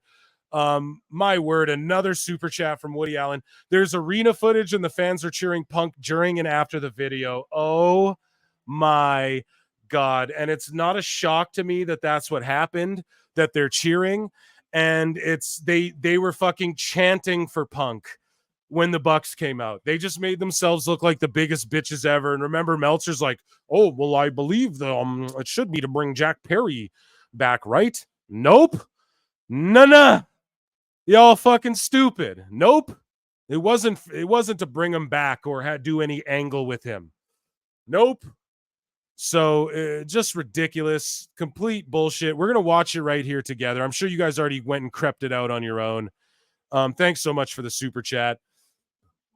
People tuning out when I play the music. Yeah, come back in, guys. If you fucking trying to leave, because like, come on, I'm ready. I just grabbed 2 beers. Okay, it took me a minute because I had to grab 2 beers. What? I gave you a follow on X, liking your content. You and Cornette are the reason I started this. The beginning of April. Thanks for the content. Yeah, Savage Wrestling Podcast. Thank you. Why didn't TK punish Jungle Boy for cursing out Shivani? Daryl from production, the doctor, etc. He's a pussy. Yes, exactly. He is. We're about to watch this solid match between Joe and Dustin, and I guess they're giving Dustin a chance by having Joe kind of injured. You know what I'm saying? That's fair enough. That's 2 beers. What?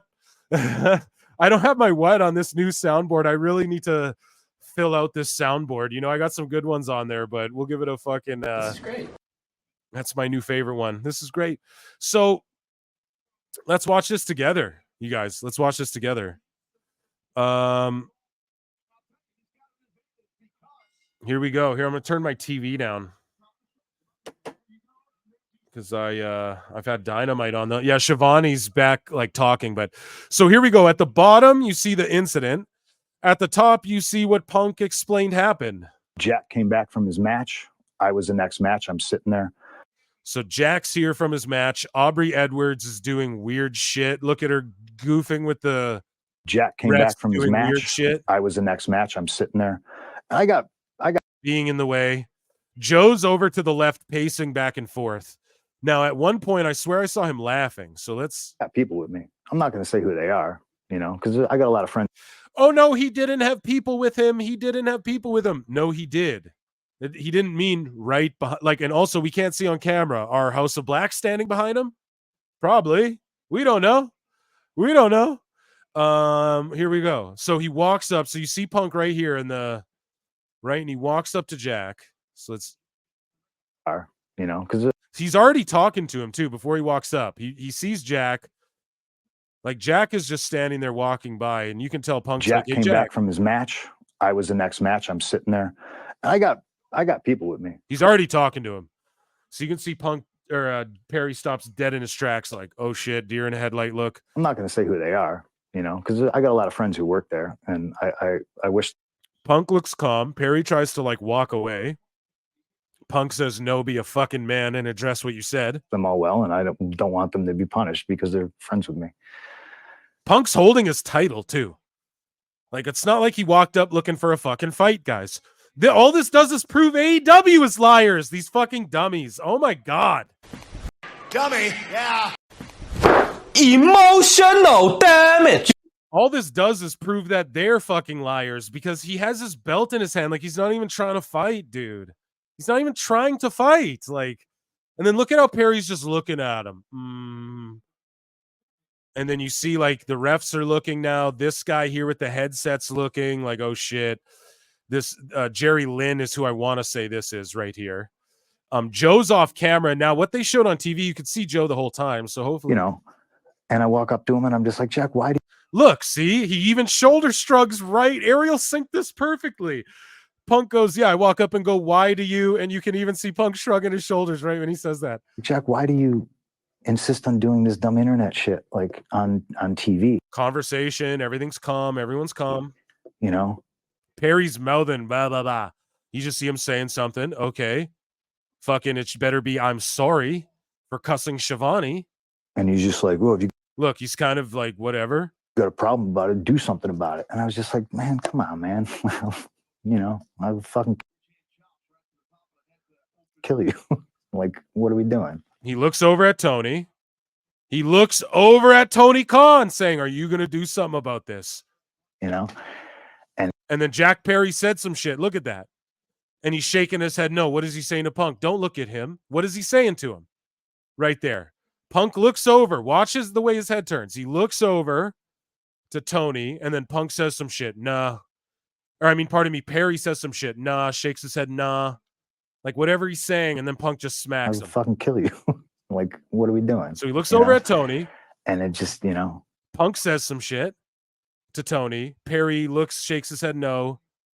Perry's touching his own face right now. it's like Chael says. Sometimes you just, And then Punk points out over there, like behind, and like, what are you fucking like over here or something? I don't know. Maybe he's like, let's go over here and talk about it or something. can't let you get close. Perry's saying like, no something, no something. You know, I thought I was doing a responsible thing, you know. And then you see Perry, he's like smirking in his face. Like, this is where I just don't like, bro, like fucking, I didn't punch anybody. boom. He didn't punch anybody. He open hand slapped this kid, dude. Look at, did y'all see that shit? I didn't punch anybody. Boom. I just choked somebody a little bit. Yo. Let's look at that shit in super slow-mo. Ooh. Boomed him with his belt in his hand, guys. His belt's in that hand. You understand? Oh, he dropped the belt. So he dropped the belt, gloms him. Perry goes flying backwards, still adjusting his hair. And then Punk's coming at him. Tries to grab him. Perry shoots a single leg. Punk bumps the table.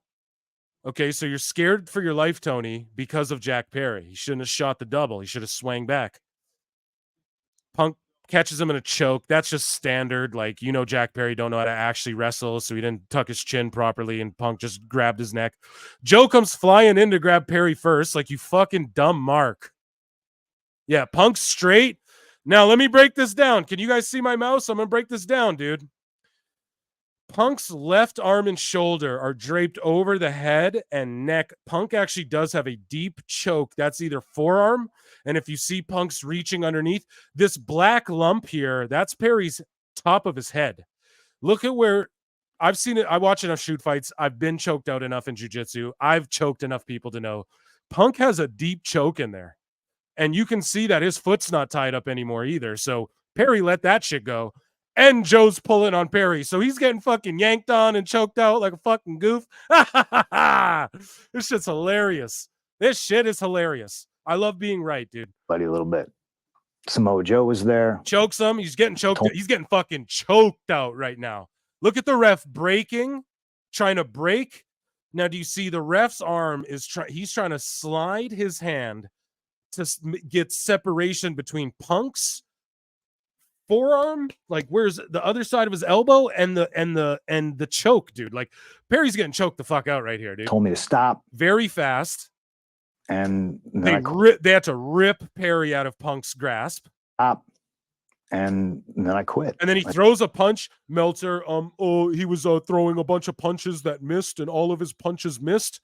I don't know. And then I quit. One punch looked like it missed there because they're all being separated. Okay. I turned to Tony and I said, "This." Okay, so now Joe is bringing Perry back, and Perry's acting like he still wants to fight, even though Joe's holding you back. Yeah, you sure? And then look at Joe just manhandle this fucking kid into the corner. Timeout. Look at Joe manhandle this fucking little kid into the corner. Timeout, buddy. Timeout.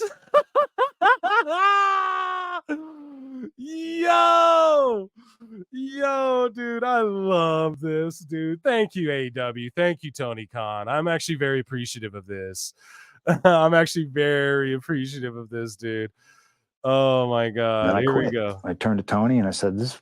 And then here's the lunge. This is actually pretty rank, but this isn't, I'm going to attack Tony. This is like I'm going to get in Tony's face, tell him he's a fucking clown, and I quit, you know?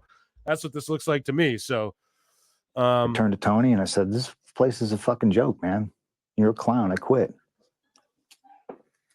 Jack came back. Yeah, this play. I mean, here, we'll watch it in full without me pausing it the whole fucking way. Jack came back from his match. I was the next match. I'm sitting there.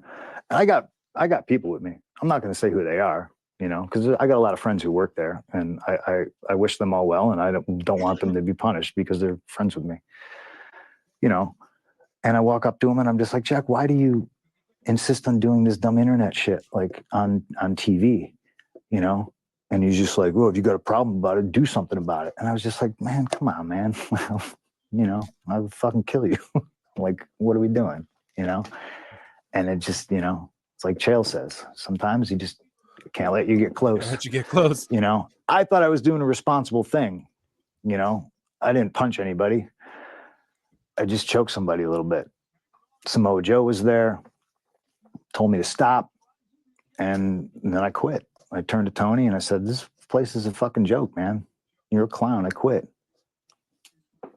And I don't blame him for lunging at Tony like that. I don't blame him for that because, dude, he's so mad. It's like what he's getting in Tony's grill for that is like, dude, fucking do something about this. Do something about this. Like, bro, you're a fucking clown. Like I said so many times. Sorry, guys, I'm bumping my mic around. I'm trying to get adjusted here. He said so many times, hey, like fucking dude, do something, do something, do something. He ends up slapping him. He chokes him out. He lunges towards Tony. Okay, is that a lunge?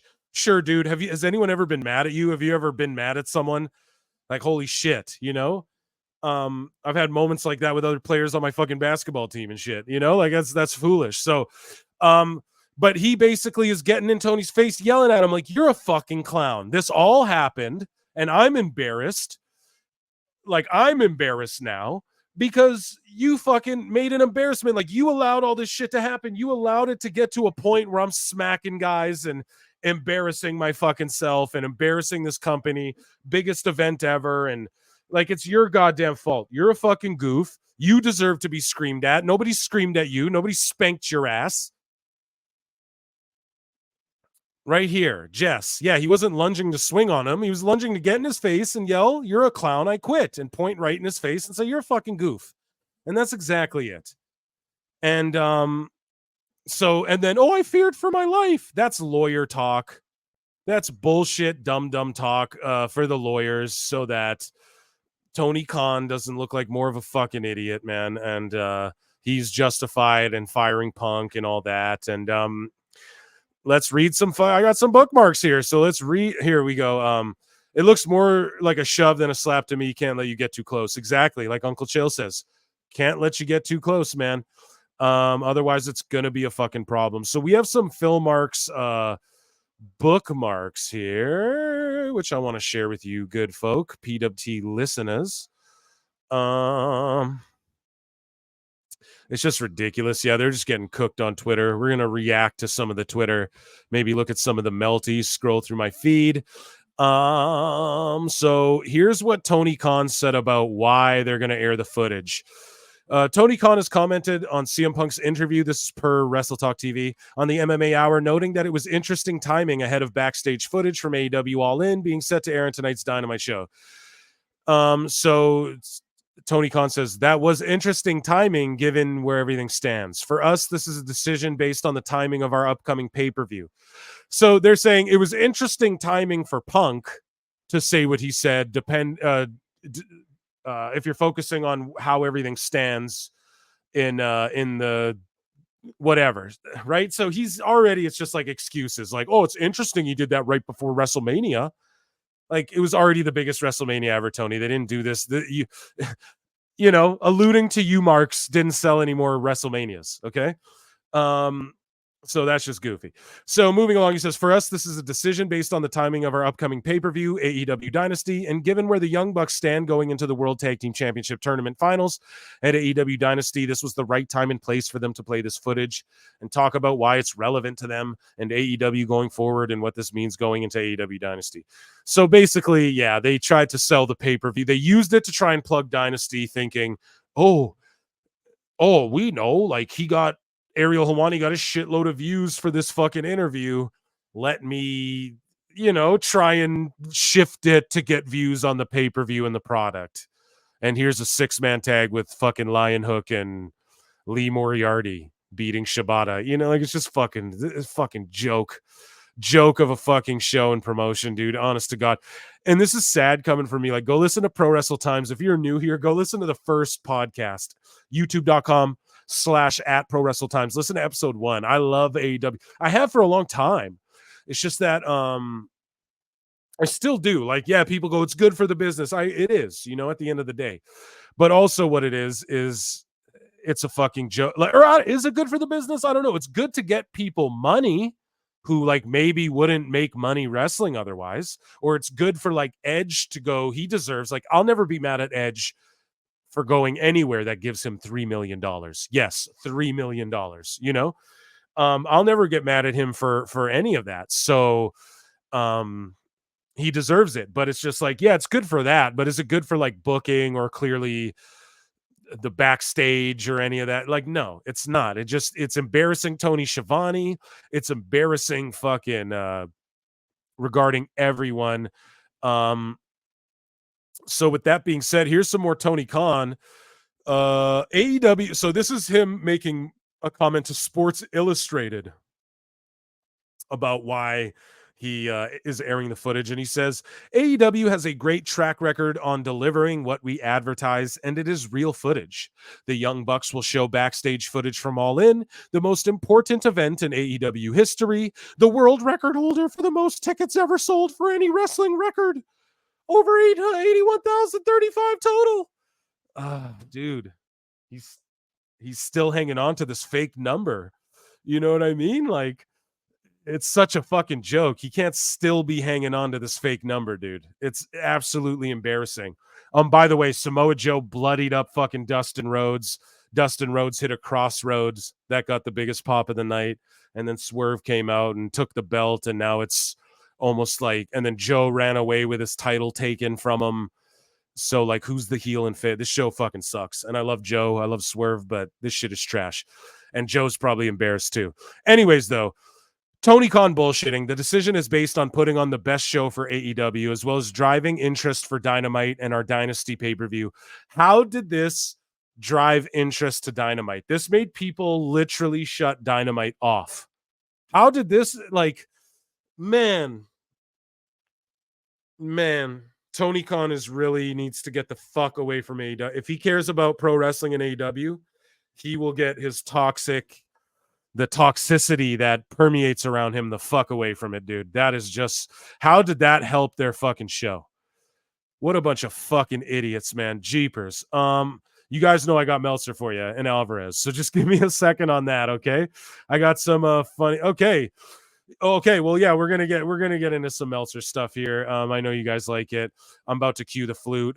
Before I do that, though, we do have a super chat from Everett Todd, $5 super chat. We'll play you some music, buddy. We'll answer this. Right here. So,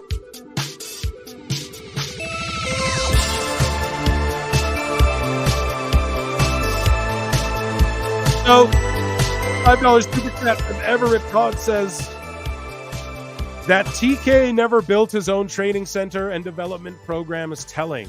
So many of the undercard needs it. Yeah, that's exactly it. And furthermore, I've said it a million times, AEW isn't really a pro wrestling company. It's not. Yeah, it has pro wrestling matches. But I'll debate this against anyone. It's not really a pro. They don't invest in pro wrestling. They invest in pro wrestlers doing shit, cool. They invest in matches or like whatever, cool. But they're a live TV show with wrestling. Like they don't have training facilities. They don't do house shows. Oh yeah, like Osprey apparently cut some promo responding to Triple H about him not wanting to put it. No, Osprey, like you're gonna make people hate you, Osprey. Stop fucking responding to WWE because we know it's the truth. Okay. You would rather take the millions to change your life over the next 8 years. Whatever the deal is, right? It changed his life. Good, man. And do that. You fucking do it. You earned it. You're the one who got the money. You're the one who got the fucking deal. But don't respond like it doesn't mean like Triple H is just saying if that's how you are at this stage in your career, we don't want you here in WWE. If that's how you look at it, like a Mariah May, you want to take more money for less dates and shit, we just don't want you here then, and just you responding to that seems fucking defensive. This whole fucking sorry about that guy. This whole goofy shit just feels defensive.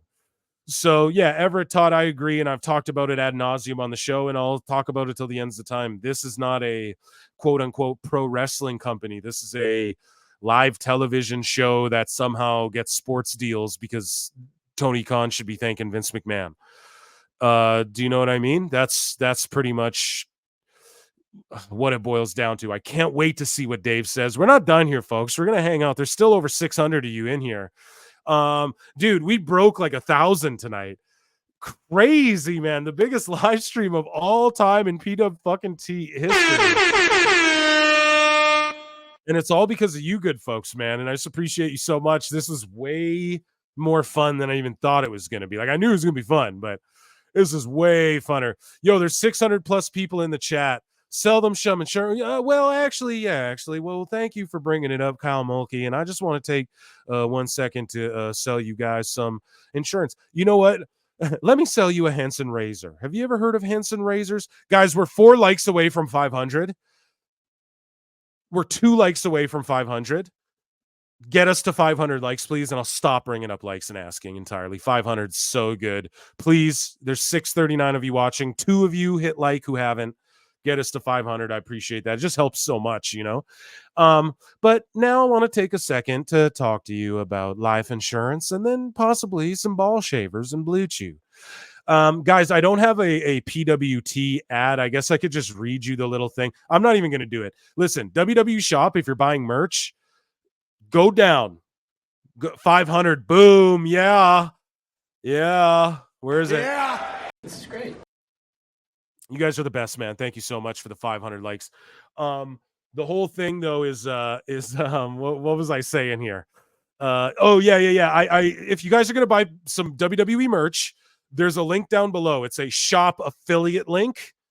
Click that shit. It costs nothing extra. You buy some fucking WWE merch, go buy a Punk hoodie, use that link, and you're directly supporting us. Okay, like directly supporting PWT, and I appreciate that so much. We're at 500. Thank you guys. I'll stop asking you guys for likes altogether now, unless 1,000 more of you come in here again. We're at 542 now. Holy shit. Yeah, you guys blew it out of the fucking PWT top pod, man. Okay, you guys know what we do on this show. You guys know, I know why you're here. You know why you're here, and it's for everybody's favorite segment. It is called Dave Meltzer's Dumb Moment of the Week. God, that feels so good, don't it, guys? Don't it? Oh, it feels so nice. It feels so nice being vindicated. So while we're on the topic of, this whole what happened tonight,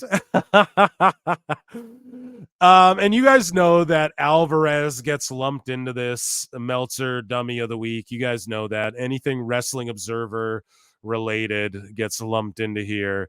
So here's what we're going to do a little Dave sandwich, because then we got something sort of off topic that, also has to do with Dave. But long post, and this is via @AwfulWrestling. Check him out over on Toonie Talk Wrestling with Marv the Monster. He'll come on this show sometime too. I want to get that whole panel, like a Toonie Talk invades Pro Wrestle Times show, which we'll do, but it's just a matter of setting it all up, and they already meet up every Tuesday, so it's a little hard to get everyone, you know what I mean? So we'll make it work for you guys. And Awful Wrestling's a great cat. He's just a very insightful dude, very well spoken, and just very he'll sometimes say opinions that I didn't know I agreed with till I heard him say it. I go, yeah, this motherfucker's right. Anyways, though, Awful Wrestling says a long post, he says. So this is his opinion on it all, but I want to read what @Dave Meltzer said. So Dave Meltzer says, regarding the thing tomorrow with the footage, like the idea is that the footage will be building a future angle for the pay-per-view. How does this build a future angle for the pay-per-view? First off, dude, the angles are what build the story. You don't build a fucking angle, dude. Oh my God. And so Dave is he makes me so grossed out. I just feel gross. He's a future angle for the pay-per-view. So what's the future angle? Oh, the Bucks and FTR? Oh, the angle now is that the FTR is perhaps put him up to it. How's that building the angle, Dave? You don't even know what you're talking about. Anyways, presumably related to FTR and Bucks and Jack Perry's return. And Dave's right, because Tony told him all this. There is a booking reason. Whether it works or not is best judged after we see it. Well, it didn't work, Dave. I'm telling you that right now. Let me try and follow Dave again. He won't let me. Oh, no, I can't. That was just the picture. So @Awful Wrestling, he breaks it all down. Go give him a follow. You can see his breakdown of that. But Dave, it's just you're just a fucking idiot, period. And then here's what Brian Alvarez has to say about it. And then according to, here's AIR Gold, the fucking literal, this is Tony Khan's burner, or he's who even knows? I have no idea. AIR Gold is I tweeted out to him the other day. I was like, Tony Khan could take a shit on your mother's head and wipe his ass with her hair, with her Sunday best, and and fucking you'd clean it up for him and tell him thank you. I truly believe that. So pardon me, guys. Let me drink some beer. Goddamn, I'm getting a little dry in here. What?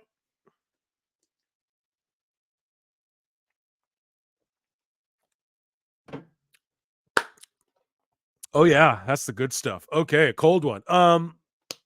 So, or not drink beer. Sorry, in Roblox we drink beer. In Minecraft, pardon me, is where we drink beer. According to Alvarez, this is the non-CM Punk version of All In, and we got the video up here so we can just see what really happened. But here's Alvarez's stupid fake version of what Punk told him happened. That didn't happen. Punk's a liar too. You fucking lie. You're a liar. I need that one. God damn it. Dummy. Yeah. You guys know that from South Park? You're a liar. You're a goddamn liar. Here we go. Here's Alvarez's version. So the side of the story that came from the Jack Perry side was that after the match, or after, whatever happened, the glass spot where he said Crimea River, the story, Yeah, because you can't really call that a fucking match. story is that Punk with several people came up to Jack Perry and said, do we have a problem? And Jack Perry said, we don't have a problem. And Punk said something. No, we don't have a problem, but I just shit talked you on this fucking show. I just shit talked you on this pay-per-view on the pre-show that Paul Nolan was at and said no one cared about this fucking match. It was stupid. And we don't have a problem though. Like, Perry, you're a fucking bitch. The effect of, I don't like to do that. Like, I don't call people fucking, but there's certain people like Darby Allin, fuck you. Jack Perry, fuck you. Period. That's 2 out of 4. I like MJF. Guevara, I'm indifferent. He just can't get over. He needs to go to WWE or something. Fucking NXT. He should go to Japan or so. Like, people just don't care about him in AEW. Anyways, here's Brian Alvarez. I could F you up, right?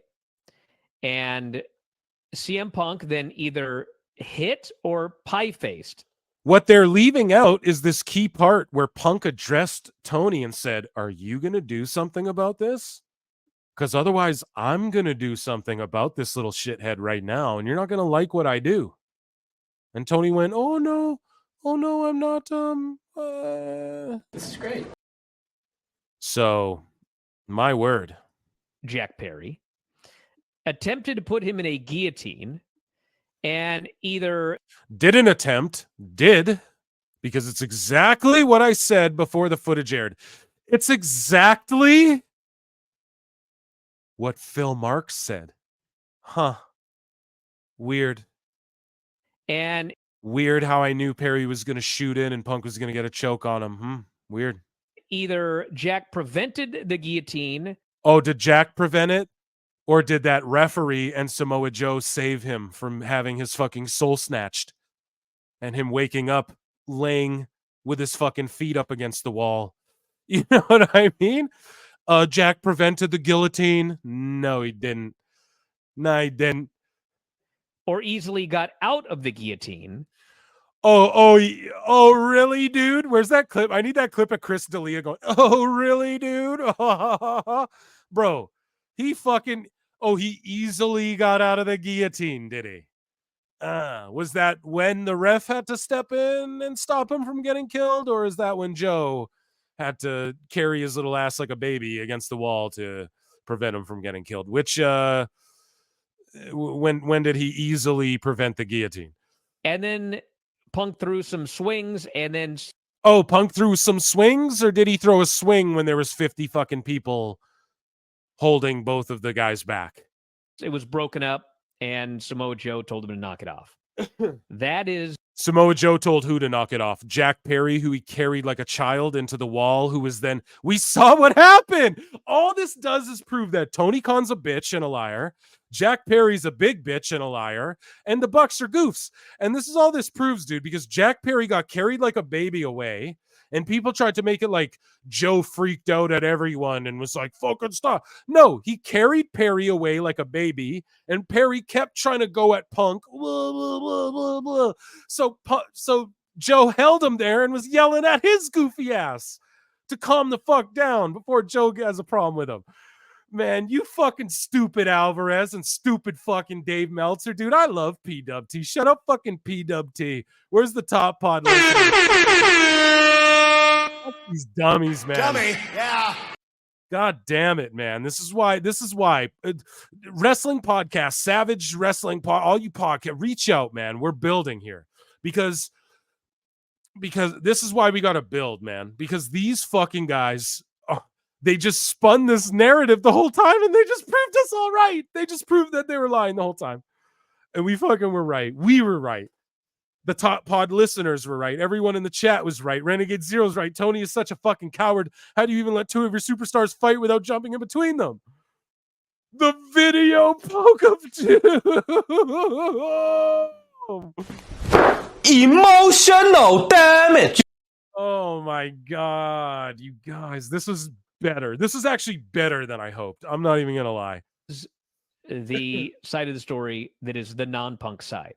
So my guess is that's largely what we are going to see. His guess is that's what we're gonna see on the on the fucking clip. Is that what we saw, Brian? Oh, really, dude? Is that what is that largely what we saw? Or did we largely fucking see the complete opposite of this fucking story you told? Oh my God, dude. Holy shit. On Dynamite. I mean, if we see like as narrated by the Young Bucks. You think Jack Perry like walked up to him and was like a total jerk and started Yeah, what Jack Perry did was stood there and was a total jerk. Swinging, and CM Punk put him in. No one thought that he was swinging on Punk. No one ever thought that. We all know that Punk probably walked up and slapped the shit out of him. Fucking Melvins. The guillotine and was killing him, and Samoa Joe walked up. He was killing him, and Samoa Joe did walk up and fucking saved him. Like Alvarez. What a geek. Alvarez, you're a fucking geek, dude. You're a geek. Period. You have many more years of BJJ under your belt than I. I am much larger than you, though. And I would go. I'd let you choke me out on camera if we did it for charity or something. We could roll. You know, I'm not Billy Badass, but we could roll, like, you know, jiu-jitsu. You'd probably get me. I'm okay with that. But you're just a geek, and I fucking love it. And I just love it. I just want to feel you. I just want to tickle you a little bit. You know what I'm saying? Pause. We got a super chat from Aaron Ronald for $2. Imagine being MJF right now. Shivani is embarrassed. Imagine being MJF. If I'm anyone in that company, I'm calling Tony Khan and I'm asking for them to release me. I'm pulling a William Regal and I'm just saying, look, release me. I don't want to be. This is a fucking clown show. It's a fucking clown show filled with liars and goofs. You know? Sorry, guys. I'm turning my television off, getting my phone plugged in. Okay, let's get it. And then we have another. So thank you so much, Aaron Rowland. Thank you so much for being here with us. We have another Derek Hance with another $5 super chat says, oh my goodness. I'm drinking beer, guys. What? Bro, you got a gift Shockmaster with the AEW logo over his head. Derek Hance, I'm not good at actually, you know what? I probably could do it. I'm not like a gift guy. You know, I do serious film editing actually before a shoot to pull the curtain back. I've worked on some document. You guys have probably actually seen some shit I've probably been a part of, but I don't do like gifs and memes. I'm not a meme guy, you know? So if someone else did that, I'd kiss you virtually through the screen. You know what I'm saying? This fucking geek, man. Oh my God. This is so funny. Thank you so much, by the way, Derek Hance. Thank you so much for being here with us. And that's a great idea. If anyone could make this for us, anyone in the chat, go ahead and make this for us, and I'll give you credit, and we'll play it on the show. In Minecraft, smoking on Jack Perry, Jesse O'Brien says for $2.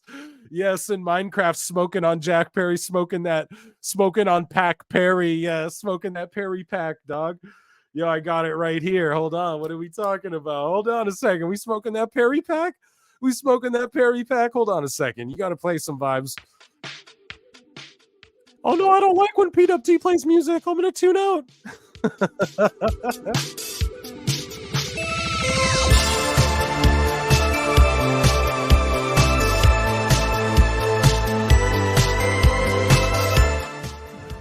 smoking that Perry pack in Minecraft over here, folks.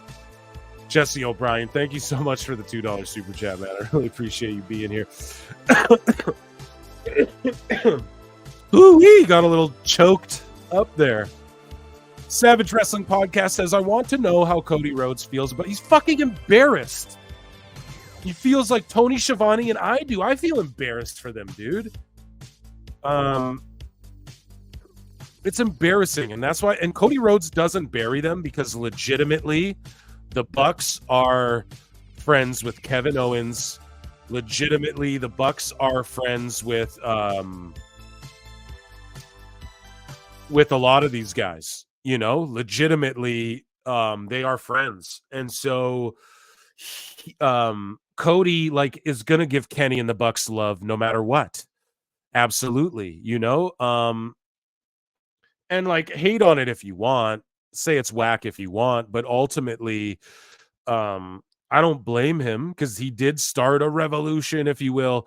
But people saying the wrestling boom is because of AEW, I would say that I would agree, but I also wouldn't agree. I feel like we hit this weird time in history where us who loved wrestling so much are now we all have kids and shit. I'm not speaking for myself or some of you guys, but our generation all have fucking, or I don't know, in the chat, you guys don't have to tell us, I guess, but I don't know. I'm not talking on behalf of myself or other people, I guess, but I just mean our generation. There's a bunch of kids now that are legit of age now to where they can, I don't know. I'm 32, so I'm not fucking super old or anything, right? Boom, I just dropped my age for the first time ever on the show, I think.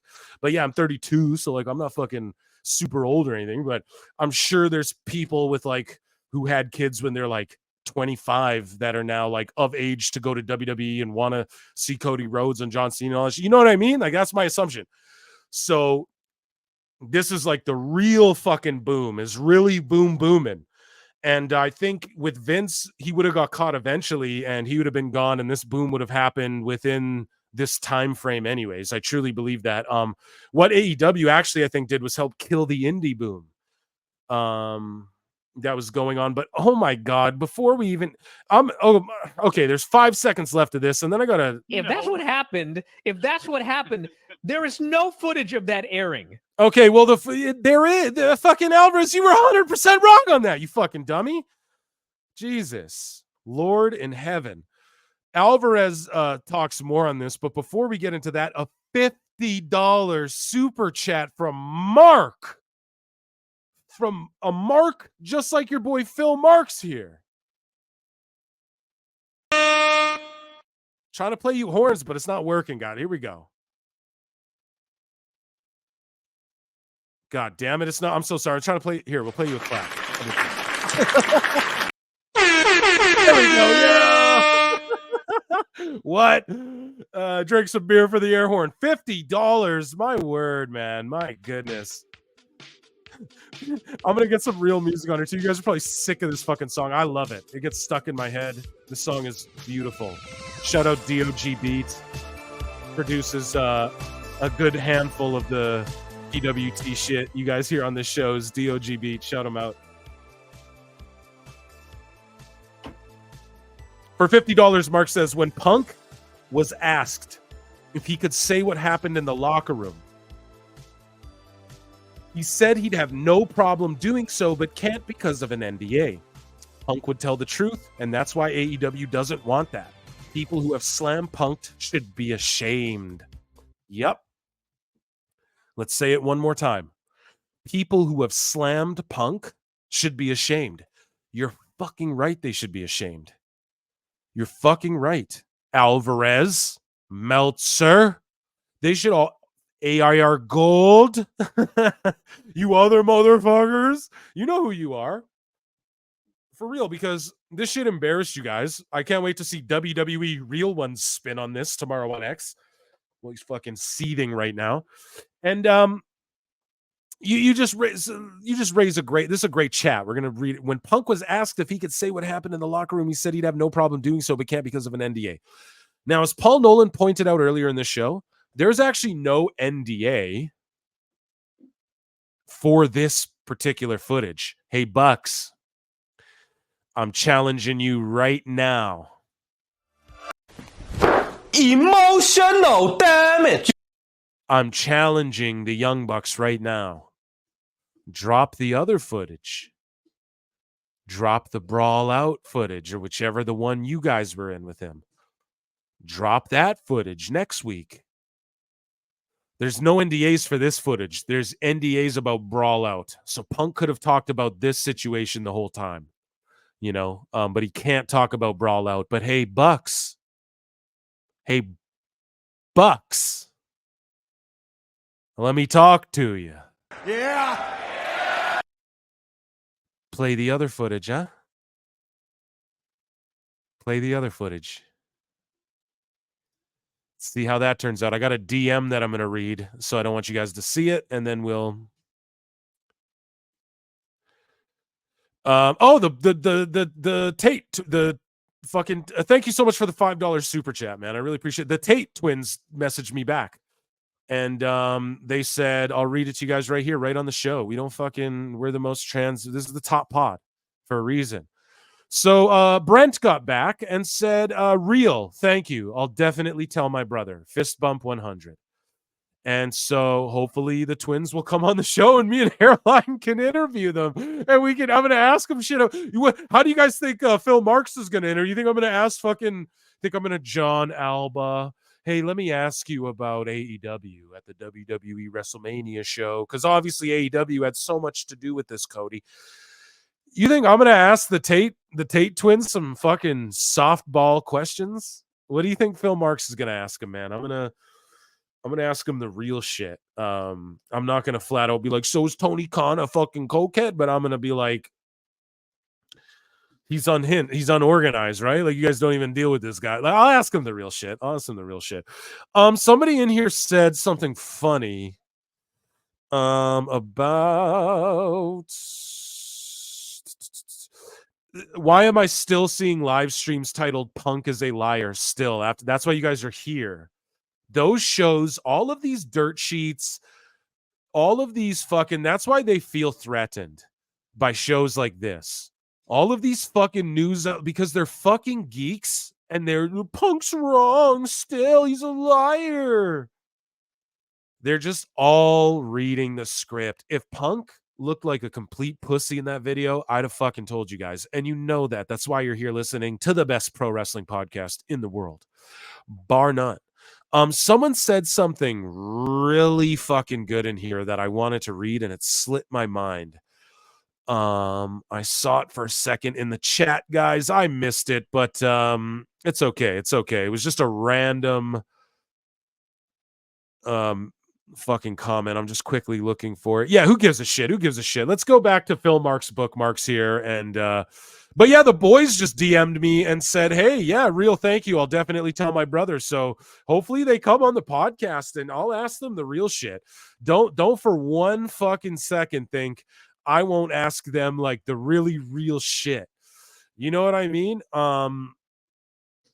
Because it's at... Oh, and look, guys. Look at what happened. Oh, wow. Wow, look what happened to Ariel. Don Stevens. He got Don Stevens. Ariel got Don fucking Stevens. Oh, this means I'm going to have to edit that chunk out of the fucking live stream where I just played it in full.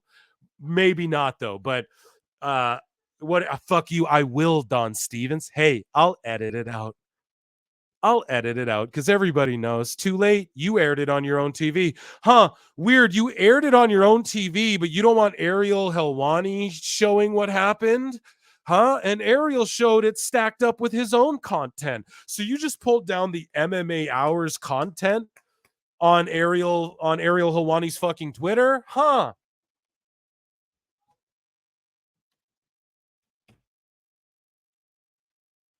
Huh. Weird. You pulled down his own content mixed with fucking your content that he edited a little bit, and you're allowed to do that. Interesting. Don Stevens, very interesting. Chat, what do you guys think about Don Stevens? Tony Khan, what you out here telling the truth? Copyright this guy. Yeah. Yeah, absolutely. This is fucking Mr. Ed. Yeah. I can't wait for it. Me neither, dude. Shout out fucking Ariel Helwani, man. Ariel knows. Dude, they yeah, right. They copy. So you guys saw what happened. We just played that shit on the show, and it's in my bookmarks. We're talking about other shit. We go away for a sec. We come back, and it's pulled down. It's Don Stevens. Like, you got to be fucking kidding me. You just aired it on your TV show, you fucking nerds. Jesus. And then you guys are seeing streams. Oh yeah, he's a liar. Is he? Is Punk still a liar? Well, Punk's still a liar. He said that he actually said that people were behind him that we didn't see, even though the camera wasn't there. Fucking goofs. Jesus Christ. This is hilarious. We weren't even done, Meltzer. This is going to be impossible to clip. Anybody who wants to start clipping the channel here, doing clips for me, hit me up. For real, DM me on X.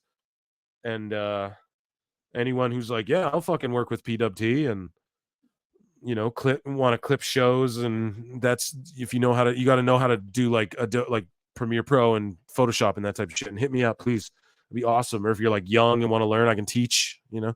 But yeah. Anyways, DM me at Pro Wrestle Times. So we got more though. Dave isn't done, man. Here's Alvarez. Let's hear what else Alvarez has to say. Triple HHH Paul L. Great follow. Triple H's thoughts used to be Vince McMahon's thoughts, but obviously you got to change that shit. And yeah, fucking check him out. Give him a follow. And here's what Alvarez has to say.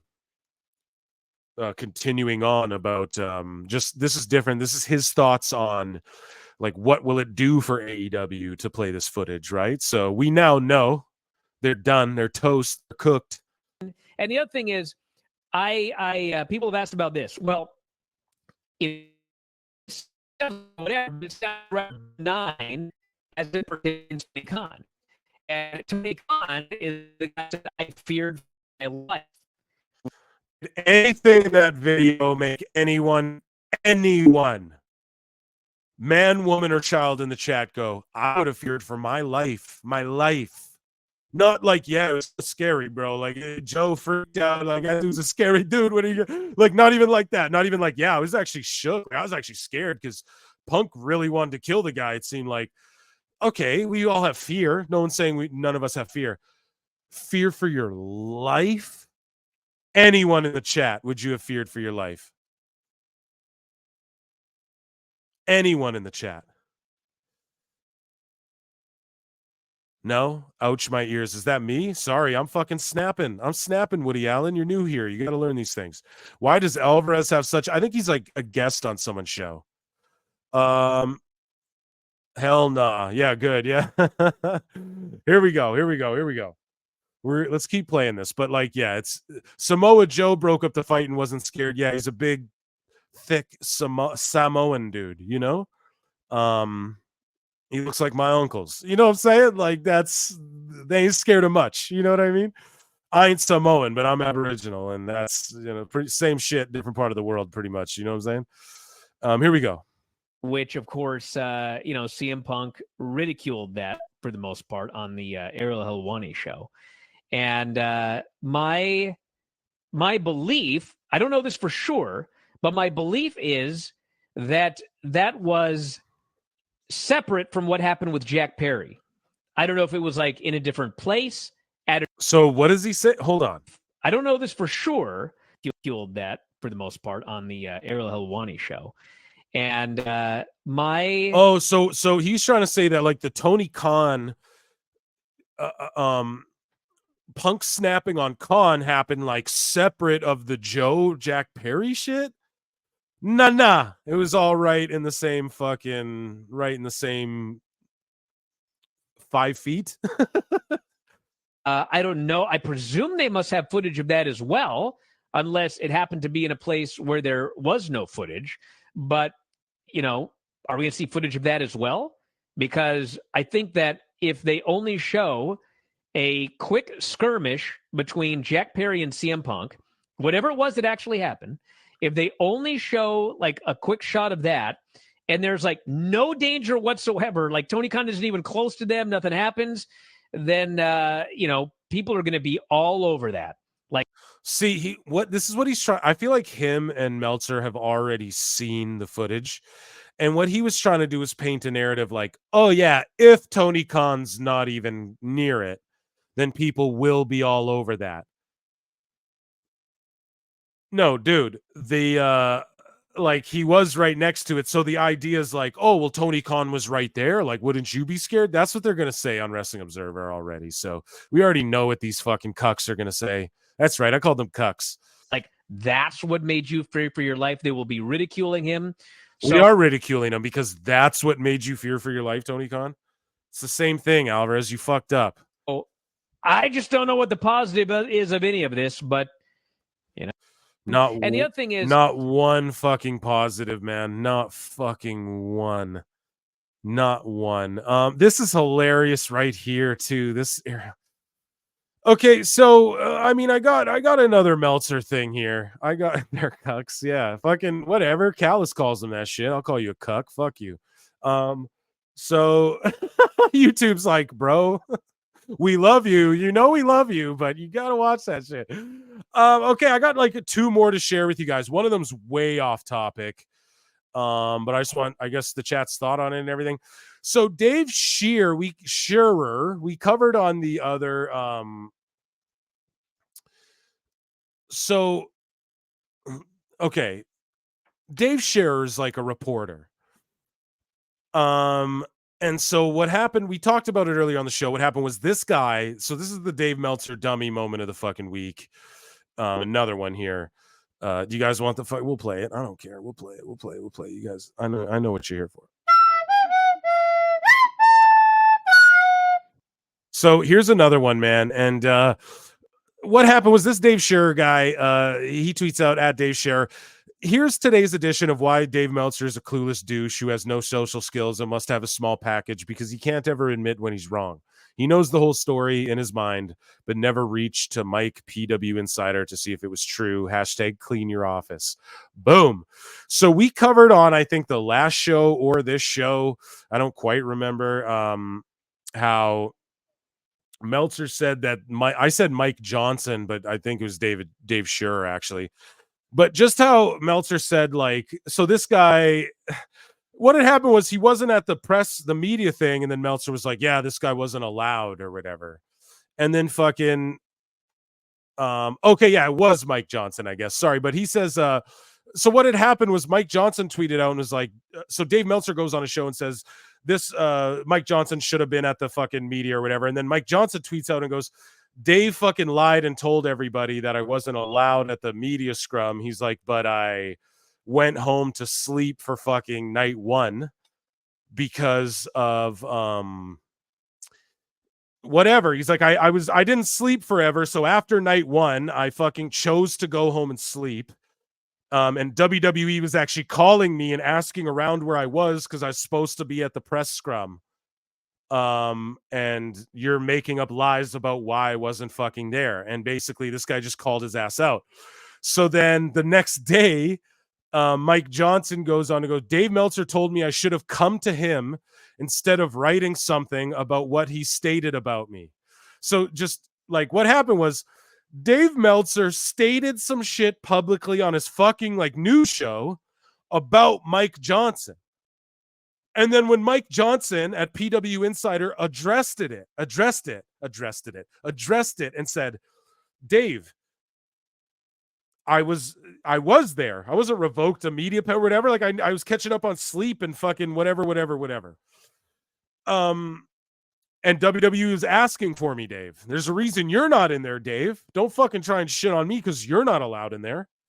So then Dave then reaches out to Mike Johnson or says on his show the next day or whatever and goes, and says Mike Johnson should have reached out to Dave before writing or saying some shit negative. But that's what the fuck you did about him, Dave. You went on your new show and talked some shit. And then you're saying he should contact you before responding to the shit you talked. Are you guys following this? Like, this is weird shit, man, that these guys do. Play the fucking flute. That's right. Meltzer can't ever say he doesn't know anything. He'll just guess. Exactly. Had to dip out right quick. Marvin started a stream talking about it. Oh, we should have got Marvin in here for sure. Maybe he'll hop in. We'll up after. But anyways, though, Dave Meltzer told me I should have come to him instead of writing something about what he stated about me. I give everyone one guess who didn't come to me before writing this about me. Quote, there was some controversy regarding the press conference last night as many press were not allowed in. Brandon Thurston was, but John Pollock and Mike Johnson were not. The WWE said that they only had limited space. Mike Johnson says, I was allowed in, but I was handed the wrong laminate and no one realized it until it was time for the conference. When they realized I wasn't there, they asked me to come back, but I was already on I-95 driving to my hotel. Yet according to him, controversy, which is really about one of his writers, wasn't allowed in the room, nothing more. I wrote what the deal was. Meltzer wrote me trying to say he was standing up for all reporters, etc., as if I ever need anyone to speak for me. He also told me he was miffed by my reaction. I simply told him to apologize or don't because the conversation was over. No apology from him, just doubling down. That will be the last time I deal with it because, as Mark Twain once wrote, never argue with an idiot. They will drag you down to their level and beat you with experience. Damn, that's a brilliant fucking quote. So Dave fucking, he talked shit about dude. Dude didn't like, and then Dave doesn't like that dude talk shit about him back. Didn't even talk shit. Was just like, you lied. That's not what happened. And WWE said there's limited space and that's why this guy can't come in. Dave, you're not allowed in. You're not allowed in there, Dave, because you're a leaky, you're a whiny little bleep. You guys already know. But yeah, it's just how much more like can AEW spiral? Do you guys know what I'm saying? How much more can these people spiral? How much more can we see cope? How much more? Yeah, I see Grapple Vision uploaded When Wrestling Gets Real, Punk versus Perry, and he's already got the footage. Shout out Grapple Vision, man. I fucking love him. But yeah, it's just like how can you I don't know, man. It's just a shitload of cope. And how much longer can these guys continue to do this? Just spiraling out of control. Guys, the last thing that I got in my bookmarks here, I've been saving this one for a while. This is per at Meltzer Said What, and this is more dirt sheet weirdo stuff. David Bixenspan is having his annual post-WrestleMania meltdown and rekindling his feud with Denise Salcedo because she talks into the microphone too loud. And in 2022, she was on an NXT kickoff panel, which is basically high treason. So,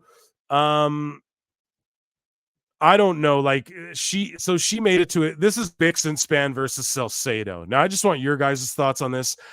Bixenspan's a fucking weeder. I'm okay with Denise Salcedo. I know a lot. She asked dumb questions. I know a lot of people. Eric said that his Twitter was locked by a lawyer. Dude, if that's real, man. Renegade Zero. Dave Meltzer is so intellectually dishonest. Remember when he said that his inside WWE said WWE wasn't interested in signing CM Punk later. Punk signed. Yeah, they all do this shit. PW Insider in the wrestling news, Brian Last really did the wrestling world a favor by making that a daily. They absolutely did. John JID just says Russo is always melting down about her too. Denise is a bit of a ditz, but damn, she makes those weirdos mad. Russo is always, yeah.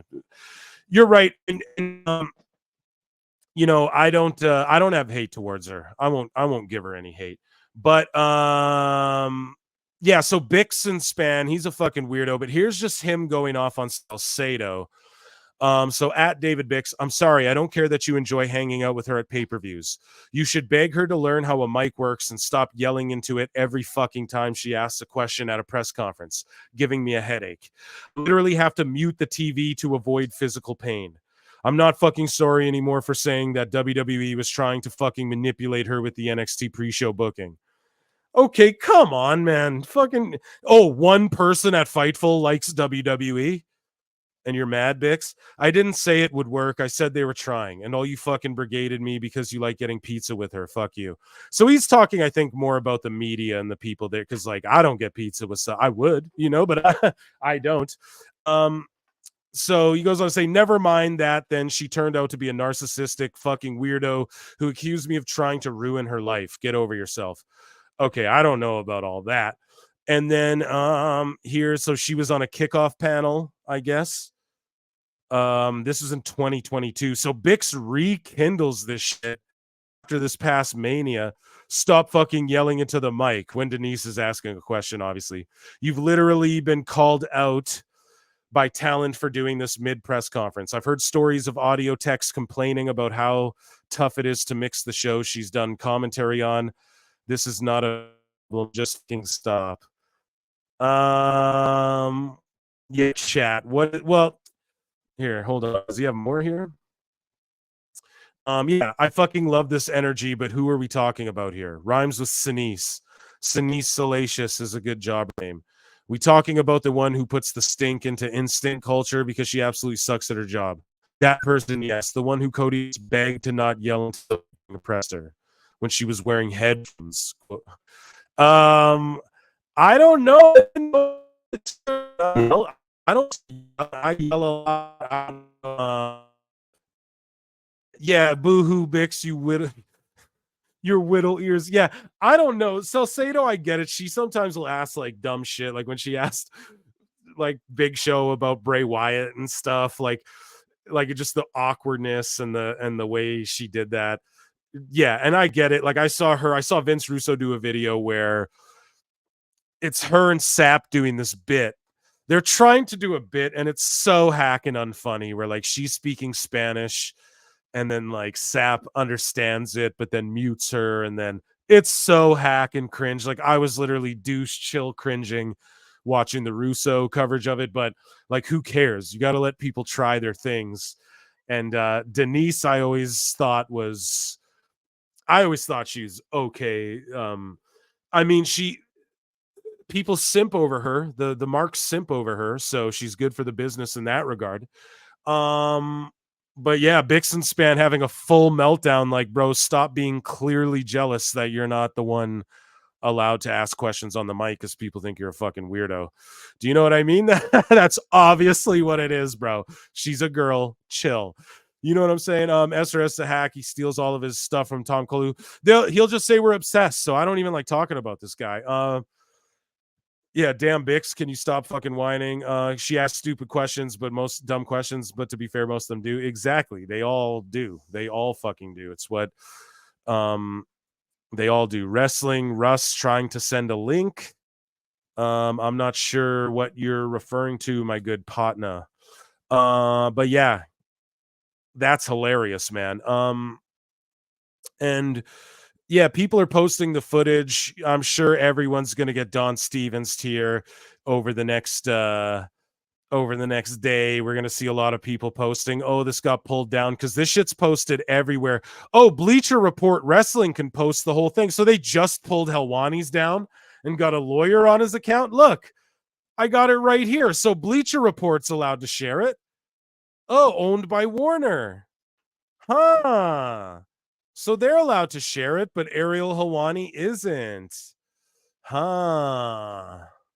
So Bleacher Report can share the footage, but Ariel Helwani can't make a video of both his footage and this footage without Don Stevens taking it down. Odd. There you go, guys. You see my tweet habits there. That's super cringe that they fucking that these guys can show it, but Ariel Helwani gets lawyers contacting his shit. Dude, so fucking crazy. Guys, I don't know what else to tell you. I screamed at the top of my lungs about this. We covered it all. I think we did the best coverage. I don't think anyone else could cover it any. I told you guys what was going to happen in the video. So it's like, well, spoiler alert. But yeah, AEW is dead after this. I agree, man. They were chanting for fucking Punk after it happened. They were chanting CM Punk when the Bucks came out. I mean, it's utterly fucking ridiculous. I'm so happy this happened. This was even better than Wrestling Russ is saying, hold up, hold up. I'm not sure what you're trying to get me to hold up here, buddy. I don't know. You're fucking fishing us or what? What do you do? No, I'm just joking, brother. They talked about the footage, like the world needs to see this, and now that they didn't get the reaction they wanted, they don't want anyone to watch it. No, it's exactly right. And yeah, now what? Ariel can't show the footage spliced with his own footage, but you know what I mean? But fucking everywhere else can show the footage. It's just a joke. This is a joke. This was a joke. Like I for real, it's just like I can't even ever watch a Dynamite again after that. That's how seriously fucking stupid that was. And now they see, oh, they picked like Jack Perry and what? He's not even on AEW TV anyway. So it's all foolery. It's all fuckery. It's all chicanery. It's all nonsense. That's the video I was talking about. The crowd is chanting CM Punk. Yeah, dude, they're chanting CM Punk when the fucking Bucks came out. They popped the biggest in Dustin Rhodes' match for the Crossroads. It just tells you everything you need to know. And yeah, Excalibur was there just being a fucking spineless stooge. We knew it was going to happen. Either way, guys, man, we had a crazy stream tonight. I want to thank you all for tuning in. A round of applause to all of you. You guys, if you aren't, hit that subscribe button at Pro Wrestle Clips. That's where all the clips pop up. If you want to check out the live show replay or see anything you missed on the show or recatch any of your favorite moments, the live show replay will be uploaded at Pro Wrestle Times channel on YouTube. That's the long form content. The regular podcast is up there. The live show replays get uploaded there. If you just like clip form, you go to at Pro Wrestle Clips, obviously. And that's where clips of this will be. I don't even know if I have to clip this episode. Honestly, it's all one mega thing. Maybe we'll clip the initial reaction or something. But either way, make sure you check out PWT live shows. This was a special one. I'm going to start going live with you guys more and more and more. Like just randomly sporadic when there's big events like this, ones that I'm not going to announce. And I'm going to start gaming with you guys, some retro shit more and more. But also PWT live show Saturday night is a go every Saturday night, unless something comes up. You know what I mean? It'll be every Saturday night as the regular PWT live show, but I'm going to start coming during the week and weekdays with you guys just to do some gaming stuff and coming with you guys. Showing up for you guys to do some sorry, I've had a few beers. What? 1, 2, 3 beers. Guys, thanks so much. I've been your infallible host, Phil Marks. You guys have been the greatest fucking pro wrestle podcast listeners in the world. This was the premiere coverage of the whole debauchery that went down. I thank you all so much for tuning in. Until next time, keep your ears peeled for PWT podcast episode 59 coming soon. Hopefully the Tate twins will be on it. And guys, thanks for tuning in. And PWT live show Saturday night, make sure you be there, guys, for more of content just like this. Thank you all so much for being here tonight. I appreciate you all. Peace.